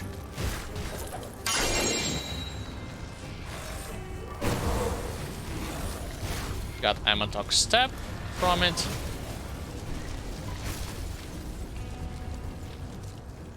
And there should be a treasure trove. I mean, chest locked in chains, or not. Have I missed it? I'm not seeing it in this place. So probably it's not gonna be present here. And it's not in this place either. Alright. Let's go to the Warden's Cellar.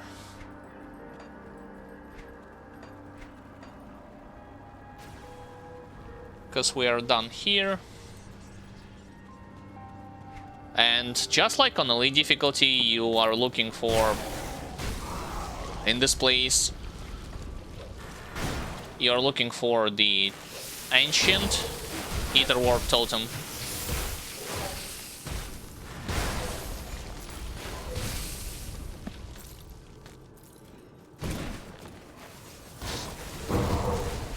I remember one of them being present in this area, and the other one, like, it's on the second floor. There's a lot of cockroaches.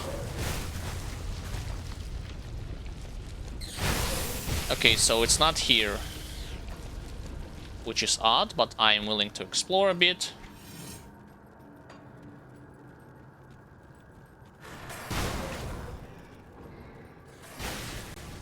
There it is. It's actually in a different area.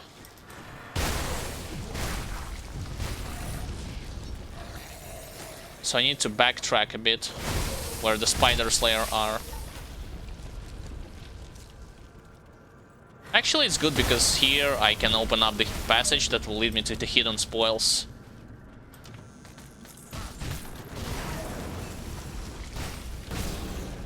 At this stage, you already should be familiar with the fact that all of the Tier 3 monster totems will throw against you monsters from DLC.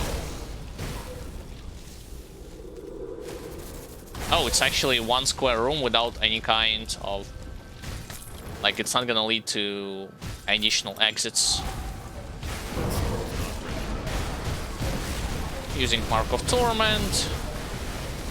And I'm standing inside the Acid Pool. Great. I'd Plague Bearer, stop it.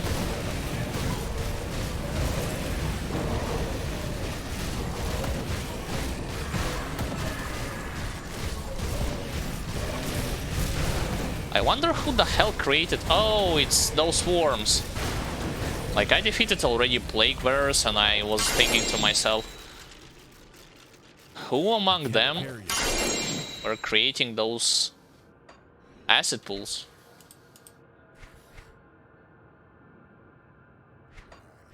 Alright, getting back to town, selling stuff, and getting straight back into the action. See anything you like?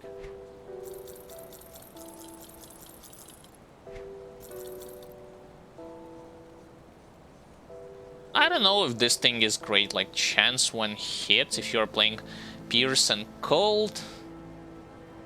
Frostburn. Nah, I'll sell it. I'm gonna worry about it later when it comes to those extra legendary items. I already have Leviathan, so no. Wait. Not the quest item. I don't know why they have included the ability to sell this fabric to an NPC. You accidentally can do it, so be careful.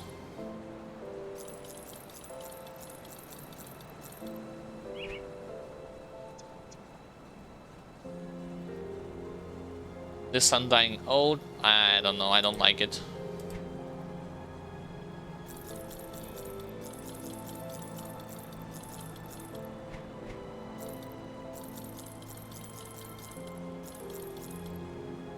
Like, I'm looking for my current build that I'm playing. I'm looking for very specific items. Once again, for belts, either Mythical Gladiator's Distinction or Reforged Chains of Valorant mythical version. For leggings, Mythical Shosses of Barbaros. For ring, I'm looking for Black Matriarch.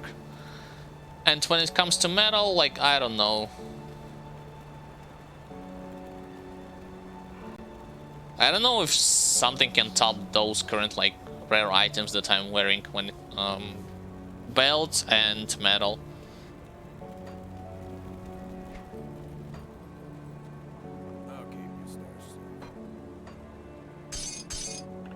Everything here.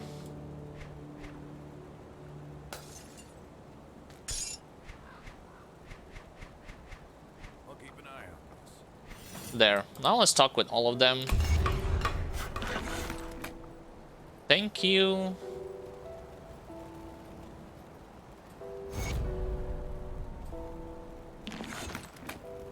What do you want?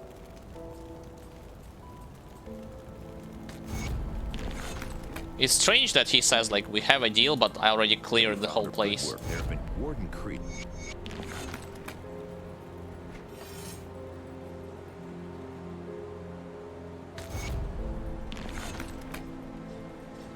Oh, and I guess he'll give me, like... Oh, not now. Later on, he'll give you the quest for Dynamite and for Hargate's Laboratory.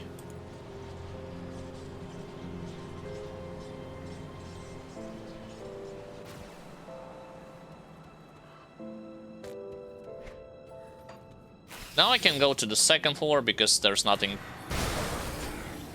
that I will be missing on the first floor. Oh, nice. They have actually allowed me to go... Oh, never mind. I thought that they have opened up a shortcut, and no, I still have to run all the way around. That skill's not ready.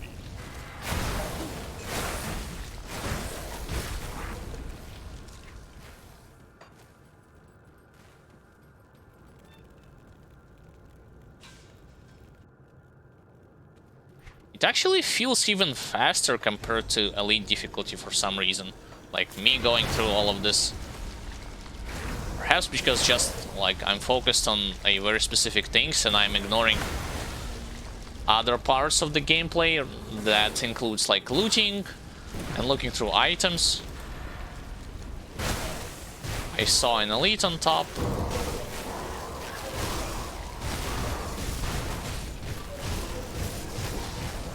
Who doesn't do anything to me for some reason.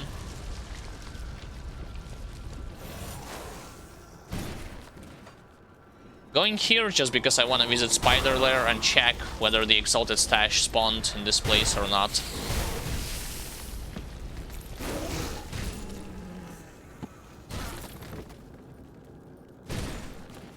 I see another tier 2 totem.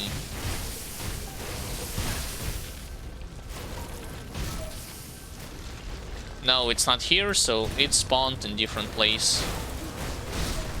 That's a lot of roaches.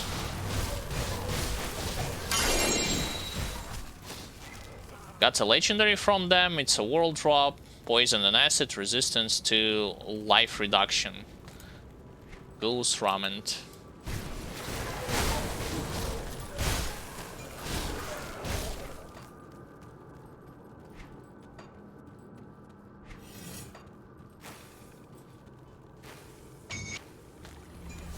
For now it requires the component that I have, but if anything I can teleport back to the town and craft something that I'm missing.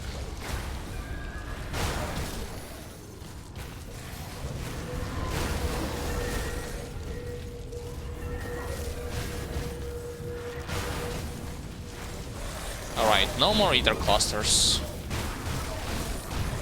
Now I can focus those guys down.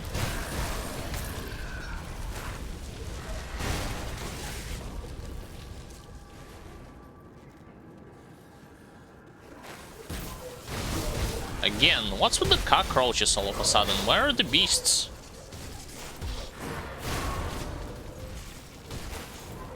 Previously this area was fully infested with beasts. Now there's those cockroaches that shoot acid at you.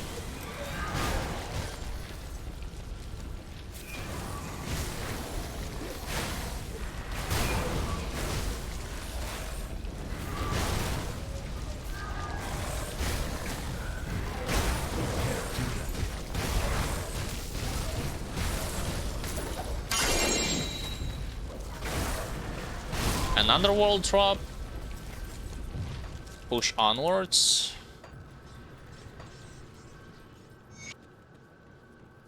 Oh, I actually forgot to tell you the very important thing also about ultimate difficulty.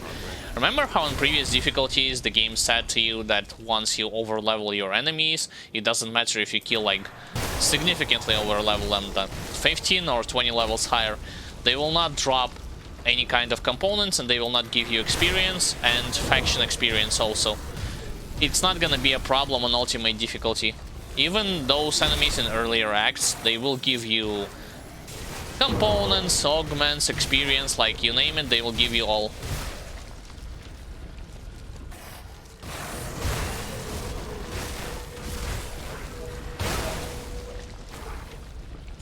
I'm gonna research the right place first to see if I will be able to... No boss. Usually you will encounter like Zabrant or Rebrand. It's one of those two scientists who are helping Krieg.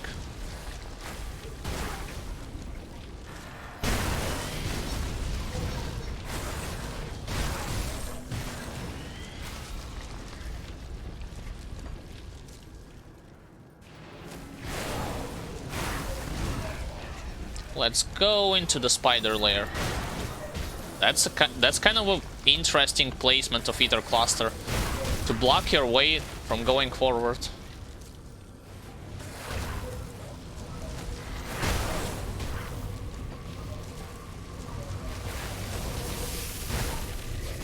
I'll allow them to fight between each other.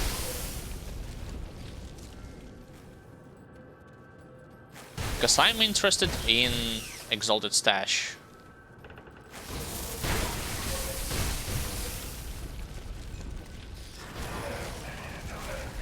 Nice trapment. Trapped me when I was doing Blitz.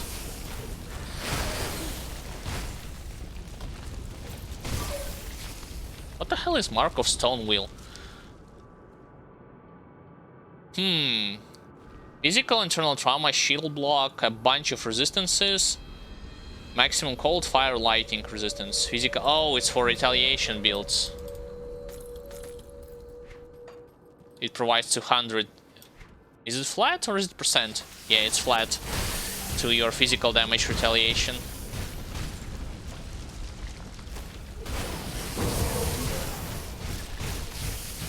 There's my Exalted Stash.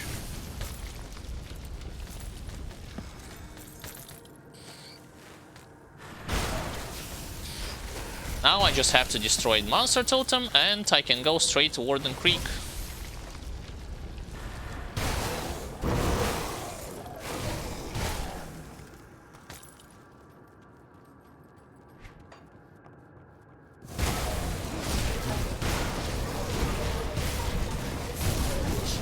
Should have used Mark of Torment on the other guy, not the guy that I'm actually hitting. And this is a mistake that I recommend you not to do. Because remember I talked about it previously, if you kill the target, upon which you already used like Mark of Torment. Oh, I got Nemesis with Ethereal Vanguard. That's nice, but I will not face their Nemesis boss in vanilla campaign. I only can face him in the Ashes of Melmoth. So if you kill the target that you already activated Mark of Torment on, the effect itself is gonna vanish. So you'll not receive any damage absorption from it.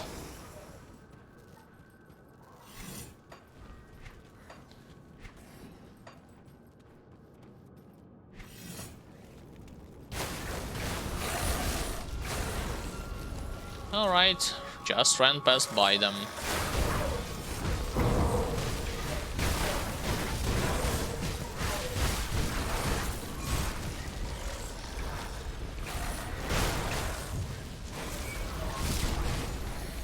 Oh, this guy actually aggroed towards me.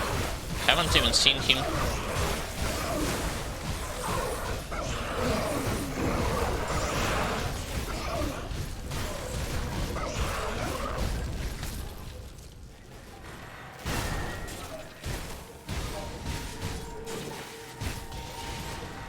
I want to amplify my offensive ability. I think defense is more than enough for me at that point.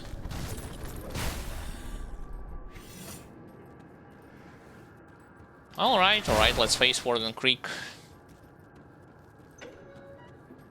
Just like before, wait a bit until monsters are starting to spawn.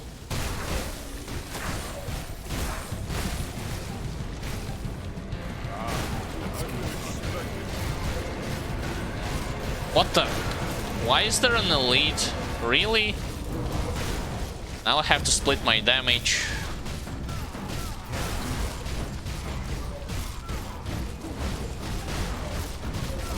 When I'm done with you, I will crush your friends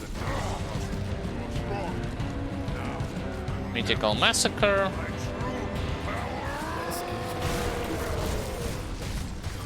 Alright, let's see who is the real Warden Creek. Because I literally have the same items as you. Yeah, your stun is not gonna do anything to me.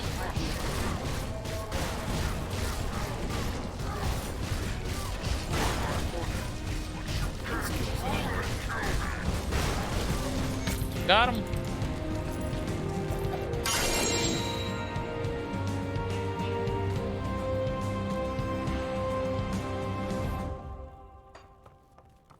So the only thing that I haven't done in the first act is I have not restored this ruined shrine, and that's pretty much... Oh, never mind. I also wanted to visit East Marsh territory. Yeah, I just remembered it. Is it fit? The Warden's defeat is a great... So you must die before... Alright, quest accepted. I'll give you a good price of what I've got left. There's a bunch of not very good items, I think. So selling it is the right way to do.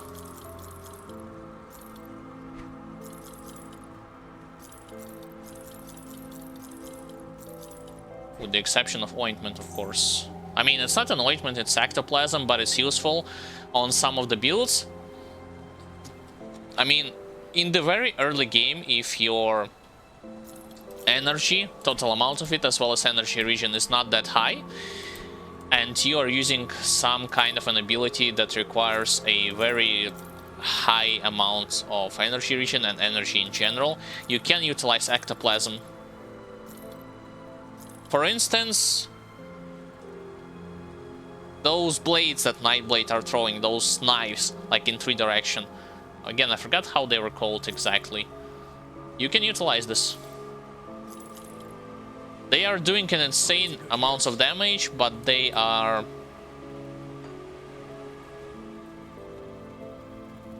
consuming your energy with a gigantic proportions.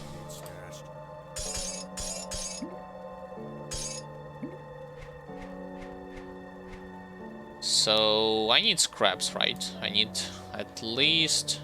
well, not 5, come on, like...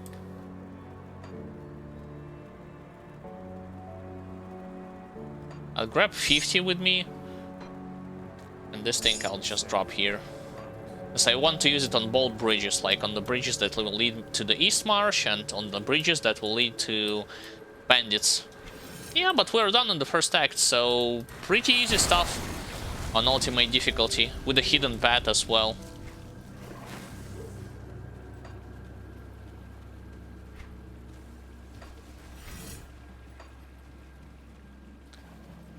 Going there just to restore the shrine, but now I remember that I need to craft Riftstone for me to do it.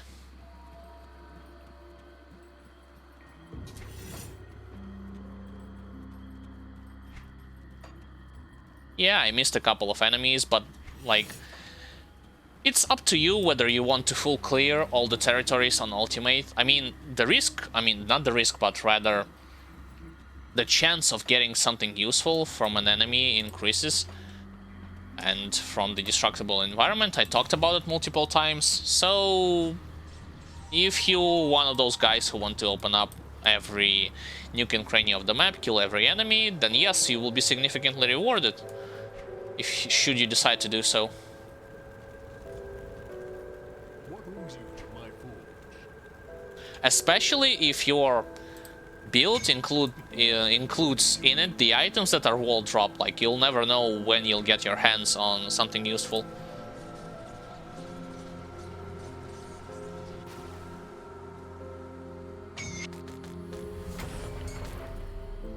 Alright, now from this place, teleport in the outskirts? I think it's in outskirts. Yeah. No, it's not in outskirts. It's in village, silly.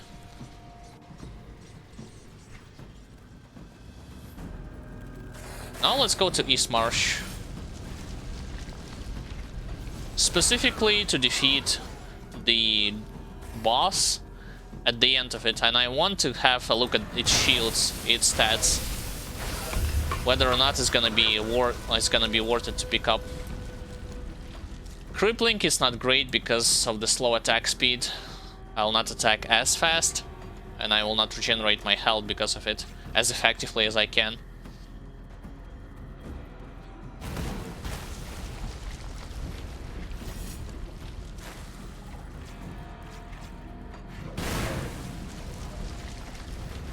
I'm going all the way down just because I want to face this troll boss first.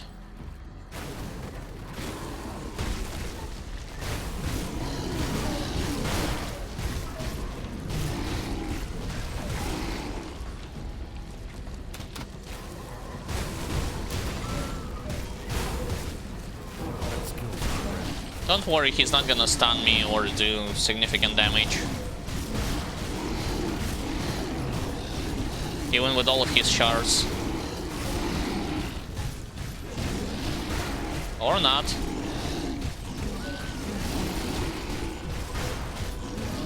I blocked his attack. Mark of Torment. Should be dead, yeah.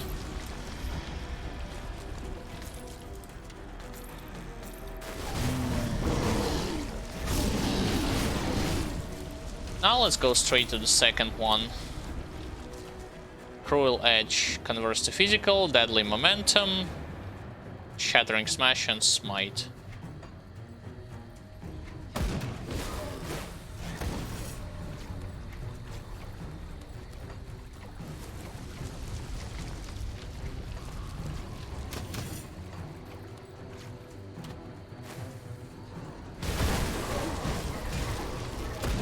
Oh, Shaman's actually getting one-shotted by my hits. There is Ancient Savage Totem, which means more beasts.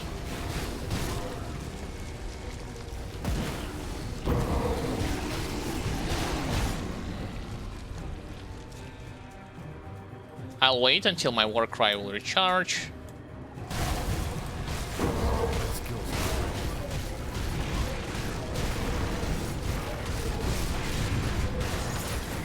Should have attacked Manticore instead of attacking trees.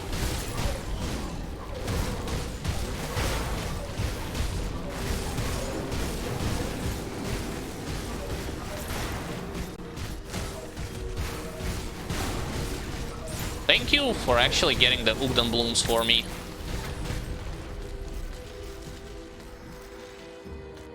Chest guard and a recipe for Clairvoyant.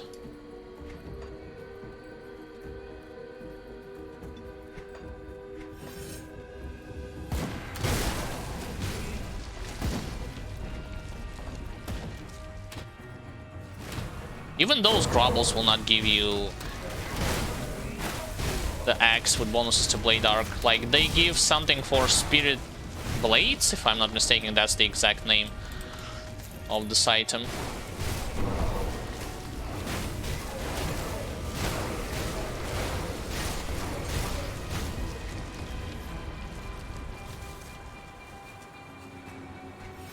I'm not gonna bother clearing all of them.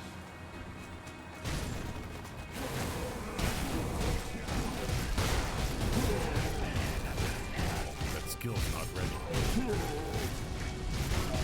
No crits, which is troublesome.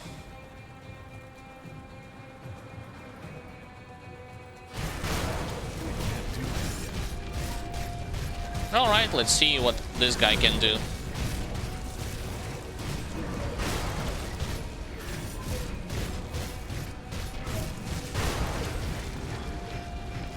That skill's not ready.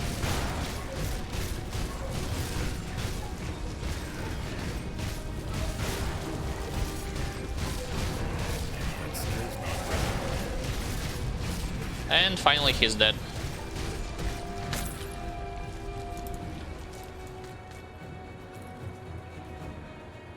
I need Severed Claw, and this one, yeah, I can open it. So, what did he drop in terms of shield? Like, let me take a look at the shield.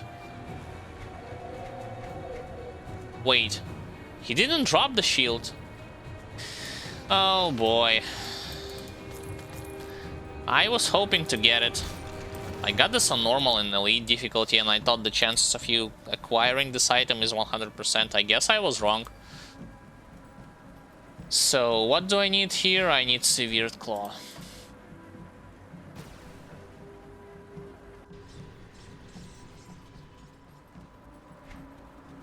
No shield for me. I do the best I can with what I've got. Severed Claw.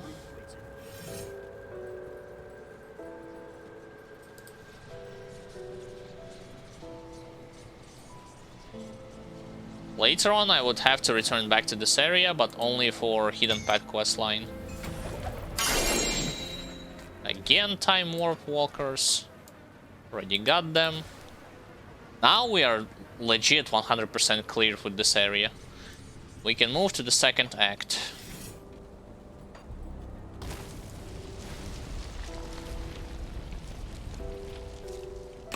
You will see, once I will encounter bandits, what kind of damage they will capable of doing, especially those that will throw knives at you. The regular ones, like, yeah, they're not as dangerous, but those that are throwing knives, murderers, I think they're called. Those are.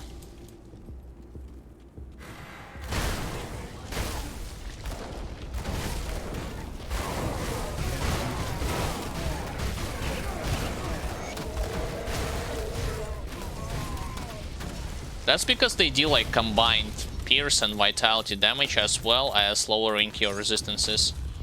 Look at those guys throwing Molotov cocktails at their own walls. Wow. Really?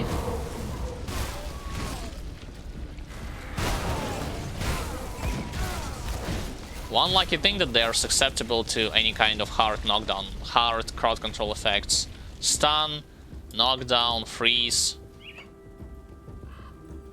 and so on and so forth.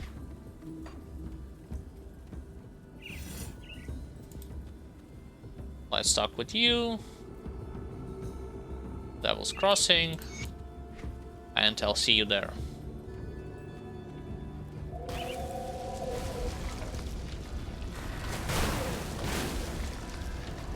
I mean, I can go and explore the area to the bottom if there's any monster totem. But I doubt it. Let's see. Nope. Just a bunch of boars and a bunch of flying birds.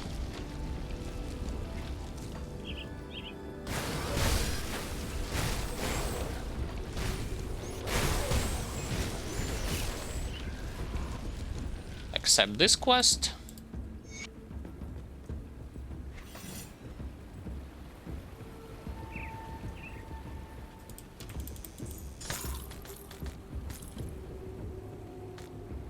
One thing yeah, let's do it actually. Let's remove those 3 extra points from Overguard and put them somewhere else. Because I don't, like, you don't need that many in your safe abilities, trust me. It's not worth it. You work dirty. We have to hit them hard and fast. I'll get back to it. Thank you. Now. I sense turmoil within you. Stay strong. So afterwards, what can I put it here? I cannot put anything like 17 out of 12 in Warcry. This is pointless, by the way, to overcap, so I will remove this 1 point. Meneer's Will? Or vice versa, I mean, actually 2 points into Necromancer skill tree. I think it's... Warcry is also pointless to overcap, because you have a huge diminishing returns. Oh, I can put it here, yeah.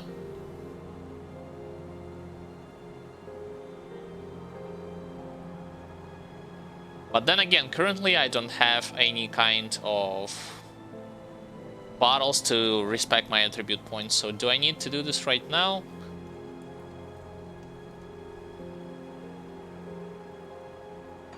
I'd rather do this.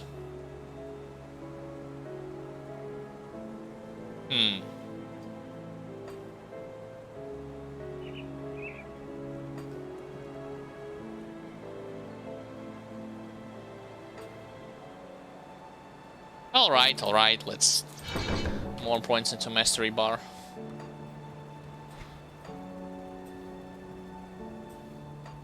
Cannot utilize my personal Rift Gate right now.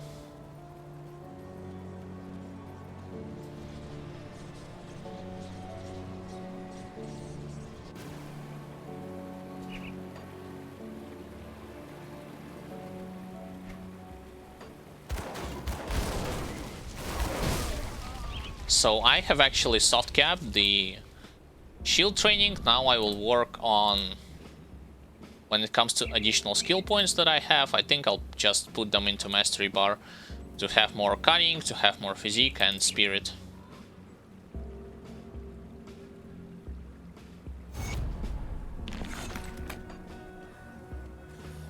Alright, let's destroy crystals. That's gonna be 1. Second.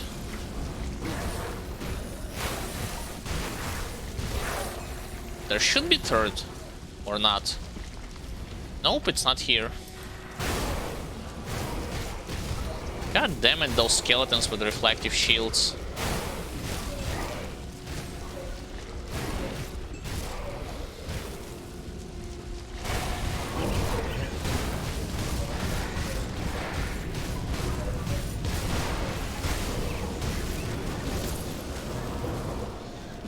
I'm trying to get rid of Corrupted. At least one of them. There's like a second. But that's okay.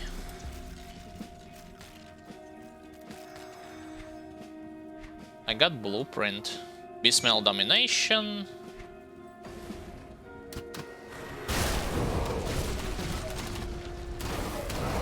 In case you're wondering what kind of skeletons are using Reflective Shields, those are Skeletal Knights. Not your Skeletal Priests or Templars or Frost Revenants, only Skeletal Knights.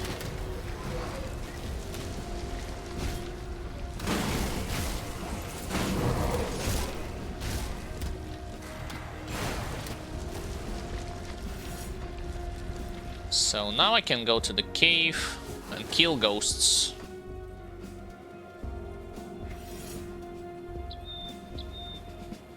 I can check also quickly this area to see if there is any elite roaming around. That's a lot of shamblers. Well, was a lot of shamblers anyway.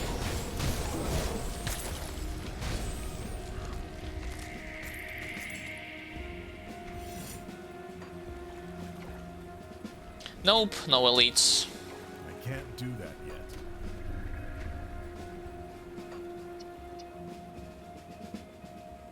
So far, this leveling through Ultimate is not as tough as I would expect it to be. Like, probably my one only downside is I still have to find a better weapon somewhere for Blade Arc, but I think this is the as best as you can get in regards to one-handed weapons.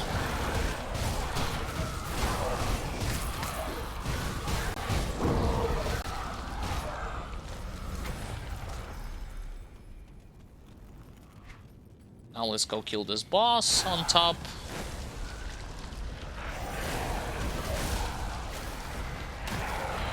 Oh, hello, regenerator.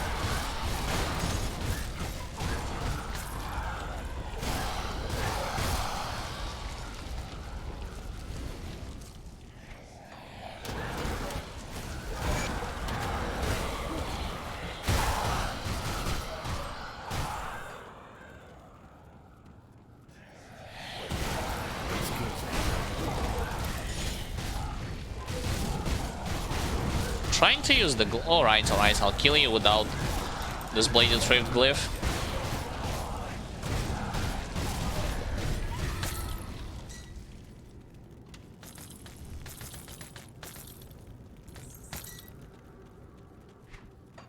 Finished, and now let's go straight safely to the exit.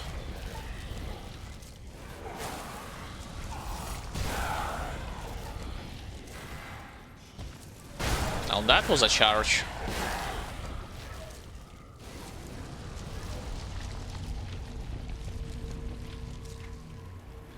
Now, what am I looking here? I do not need anything from this place. I need to go to the village. To my left.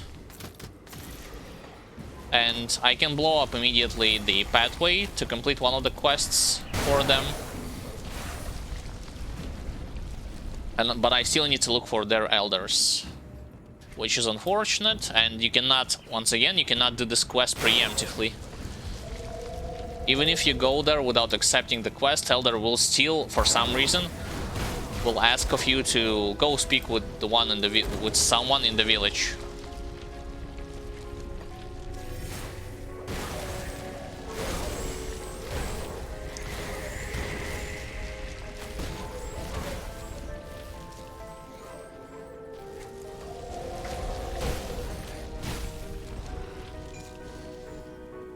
Alright, I will search the Elder.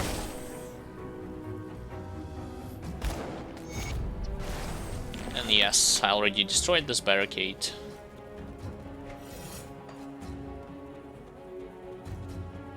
What's this? Oh, it's tier 1 spirit totem. I was hoping for it to be a little bit higher up.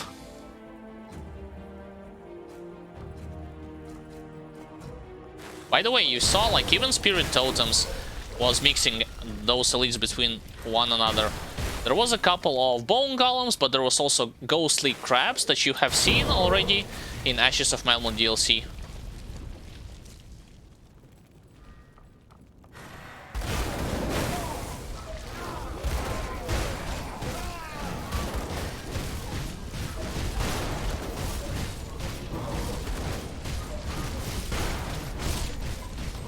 He should be dead.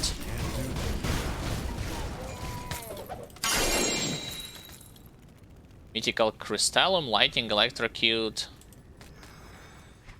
Something more Stormbox of Elgalot, which is not a bad skill if you want to bind to it Devotion, but it's not a good skill for using it primarily for offense.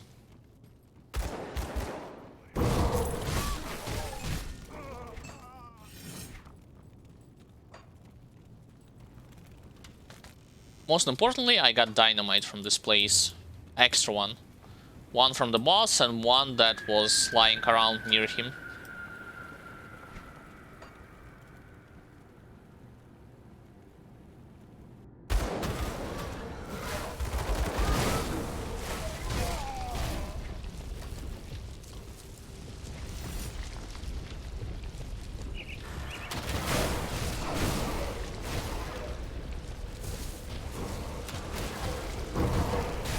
Let's clear a couple of skeleton groups. Oh, there's an elite.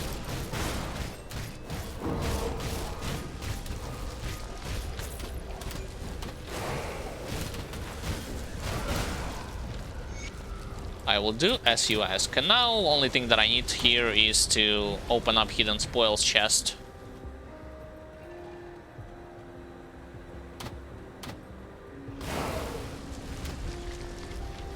Onwards.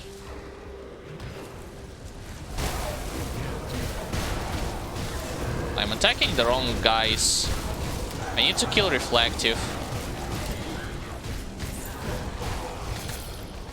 There. That's better.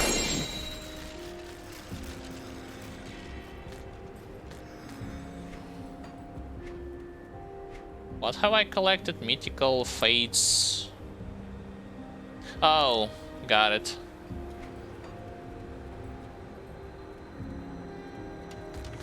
My inventory is full.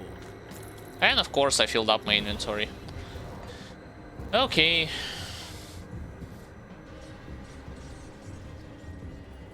Come see what's left of my wares. Do I need this Handguard of Justice thing? Physical damage to fire on force wave. So it's for force wave build, for commando specifically.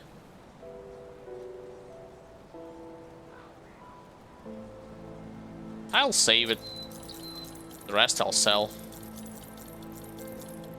The thing is that this is not, well, it's one of the set pieces that you need, one of the crucial set pieces that you need for Fiery Force Wave. The other one would be Sharzul's weapon.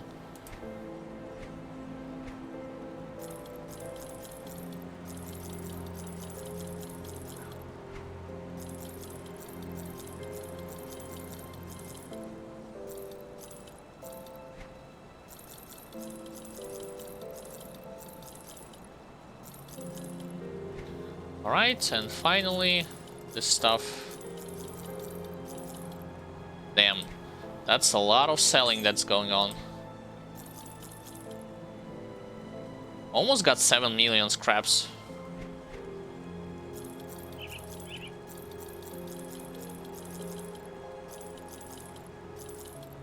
Iron well spent.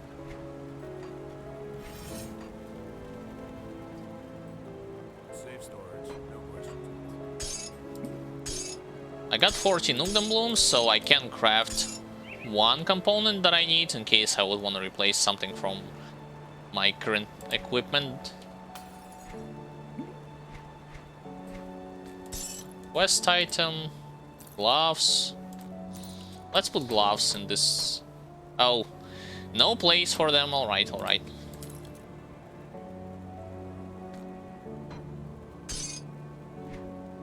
I'll keep an eye on this. Someday I gotta look through all of those items that I have collected from previous hardcore runs, and especially on softcore runs, and just sell or dismantle a bunch of stuff. Alright, why am I teleporting here? I need to... Wait, I have not unlocked... Oh, brother. I thought I unlocked that rift point. I didn't.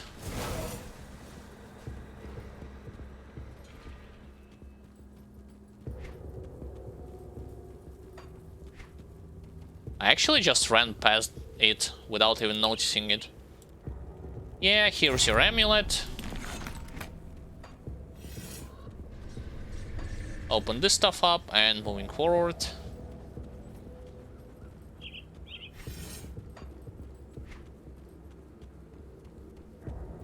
I'll visit the area where the queen, the wasp queen, excuse me, is, to kill her and to see whether she'll drop something useful.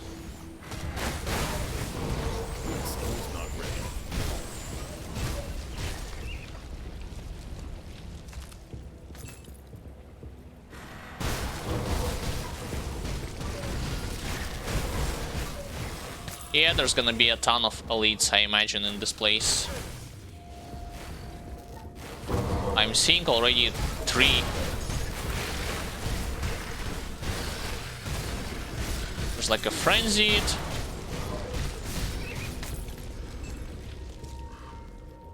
Mythical Manifestaros. Weird name. Alright, going onwards.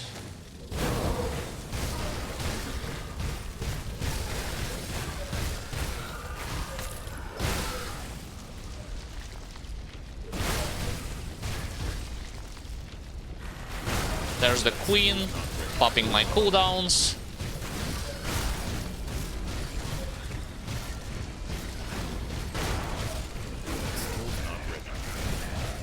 And she's dead. I don't think in this place he will find Exalted Stash. Just saying. It's in different cave.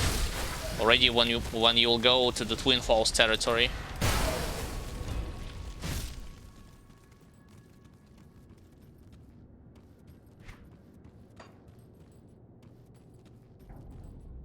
By the way, that Queen boss has close to 3000 offensive ability in case you wanna check the exact stats.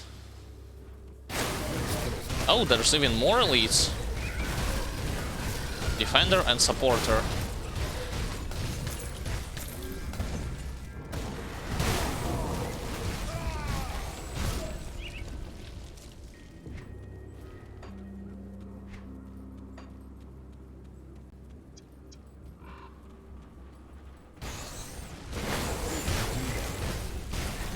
I think I need to craft something to restore this shrine.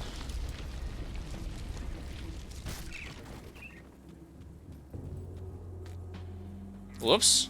Why have I removed the belt? I don't know. Yeah, Vengeful Rat. Alright. I wish I had the ability to craft at least some items in the sequel, you know? It would be nice if you... Especially oils and ointments, if you can craft them on the spot without returning to town or without like wasting the space initially in your inventory. Like craft them only if you want to. I do the best I can with what I've got. One Vengeful Rat.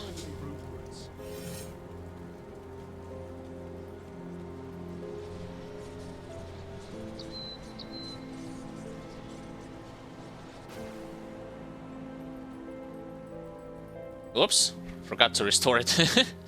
Crafted, but I forgot to restore it. Mythical Berserker Skull. And a Dreadwalker.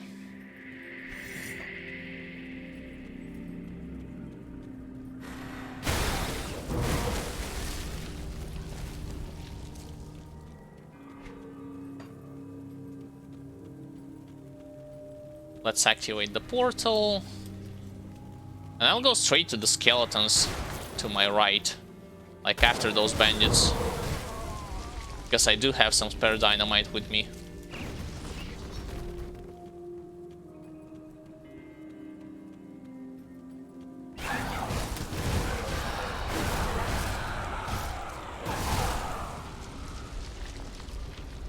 I wonder how many skeleton packs will be. Right, that's one.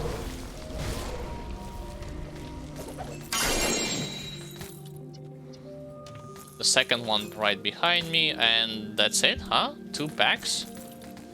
Never mind, that's third one.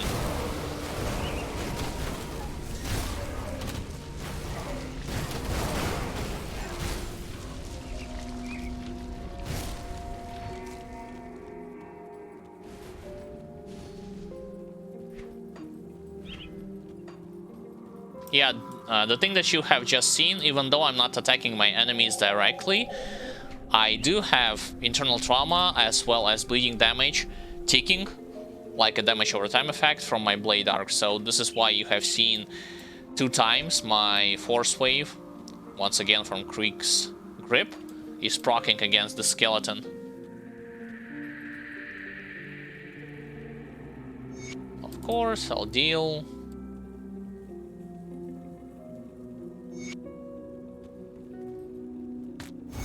Thank you.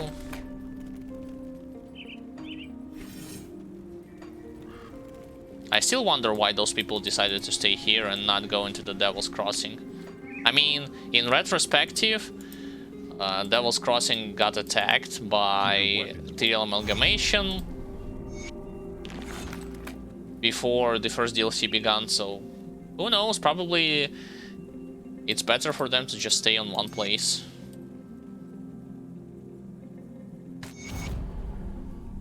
Alright, thank you, and I will end this beast's life.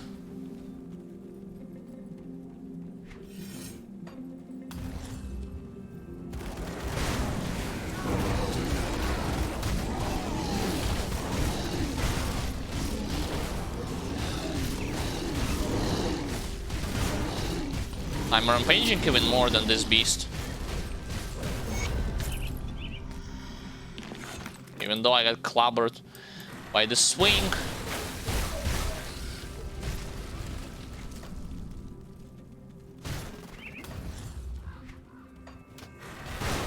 I don't think I'll go into the mine.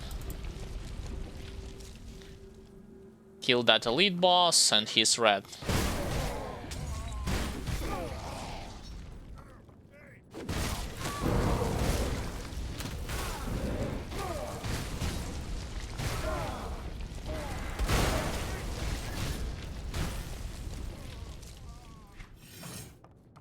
Most importantly, you would want to focus red first, and then attack the boss himself.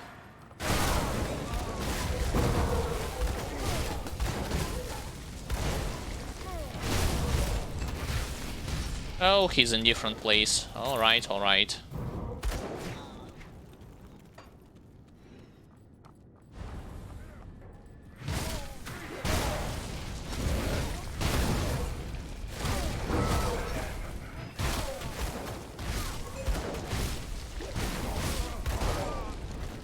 Bandits are still don't have any kind of threatening attacks.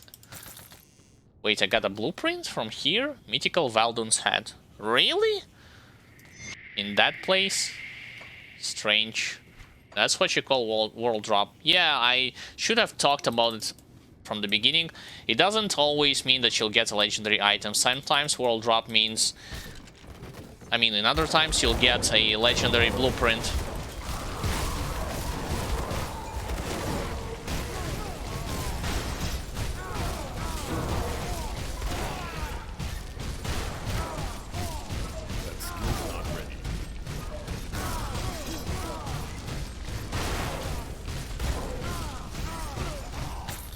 Got him.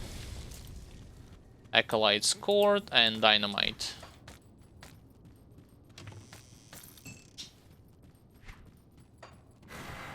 Now I can safely head to the exit and see whether or not there's gonna be an optional boss in the arena.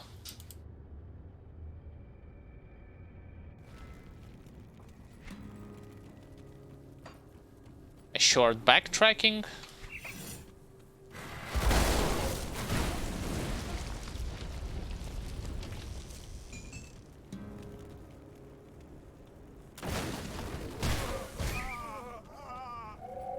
Yeah, there he is.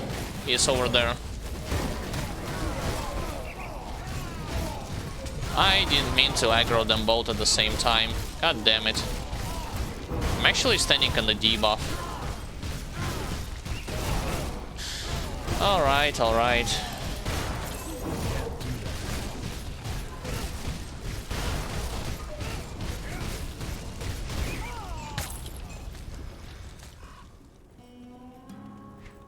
So I killed them. Yep.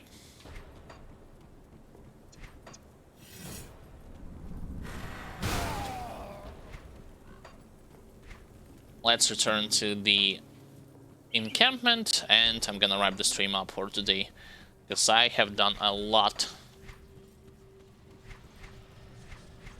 Most importantly, I think like this character, even without those items that I have named, you know, Reforged Chains of Alaron or Gladiator Distinction, Chosses of Barbaros, Black Meteor Ring. He's at this stage he's capable of clearing everything in the main campaign, including like Skeleton Key dungeons.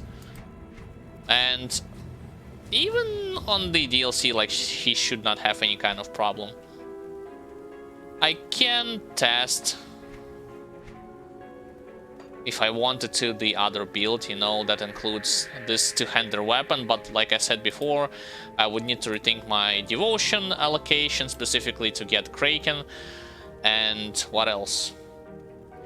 As well as not playing with Overguard can be a not very good thing to have without the shield. Also, it's a sword and board like all the way through. So, I should keep all this sword and board all the way through. Ladies and gentlemen, I want to thank everyone who had watched today's stream, who had participated in the discussion. Whether you have done so in the beginning or middle or closer to the end, it doesn't really matter. You are welcome here at any given time.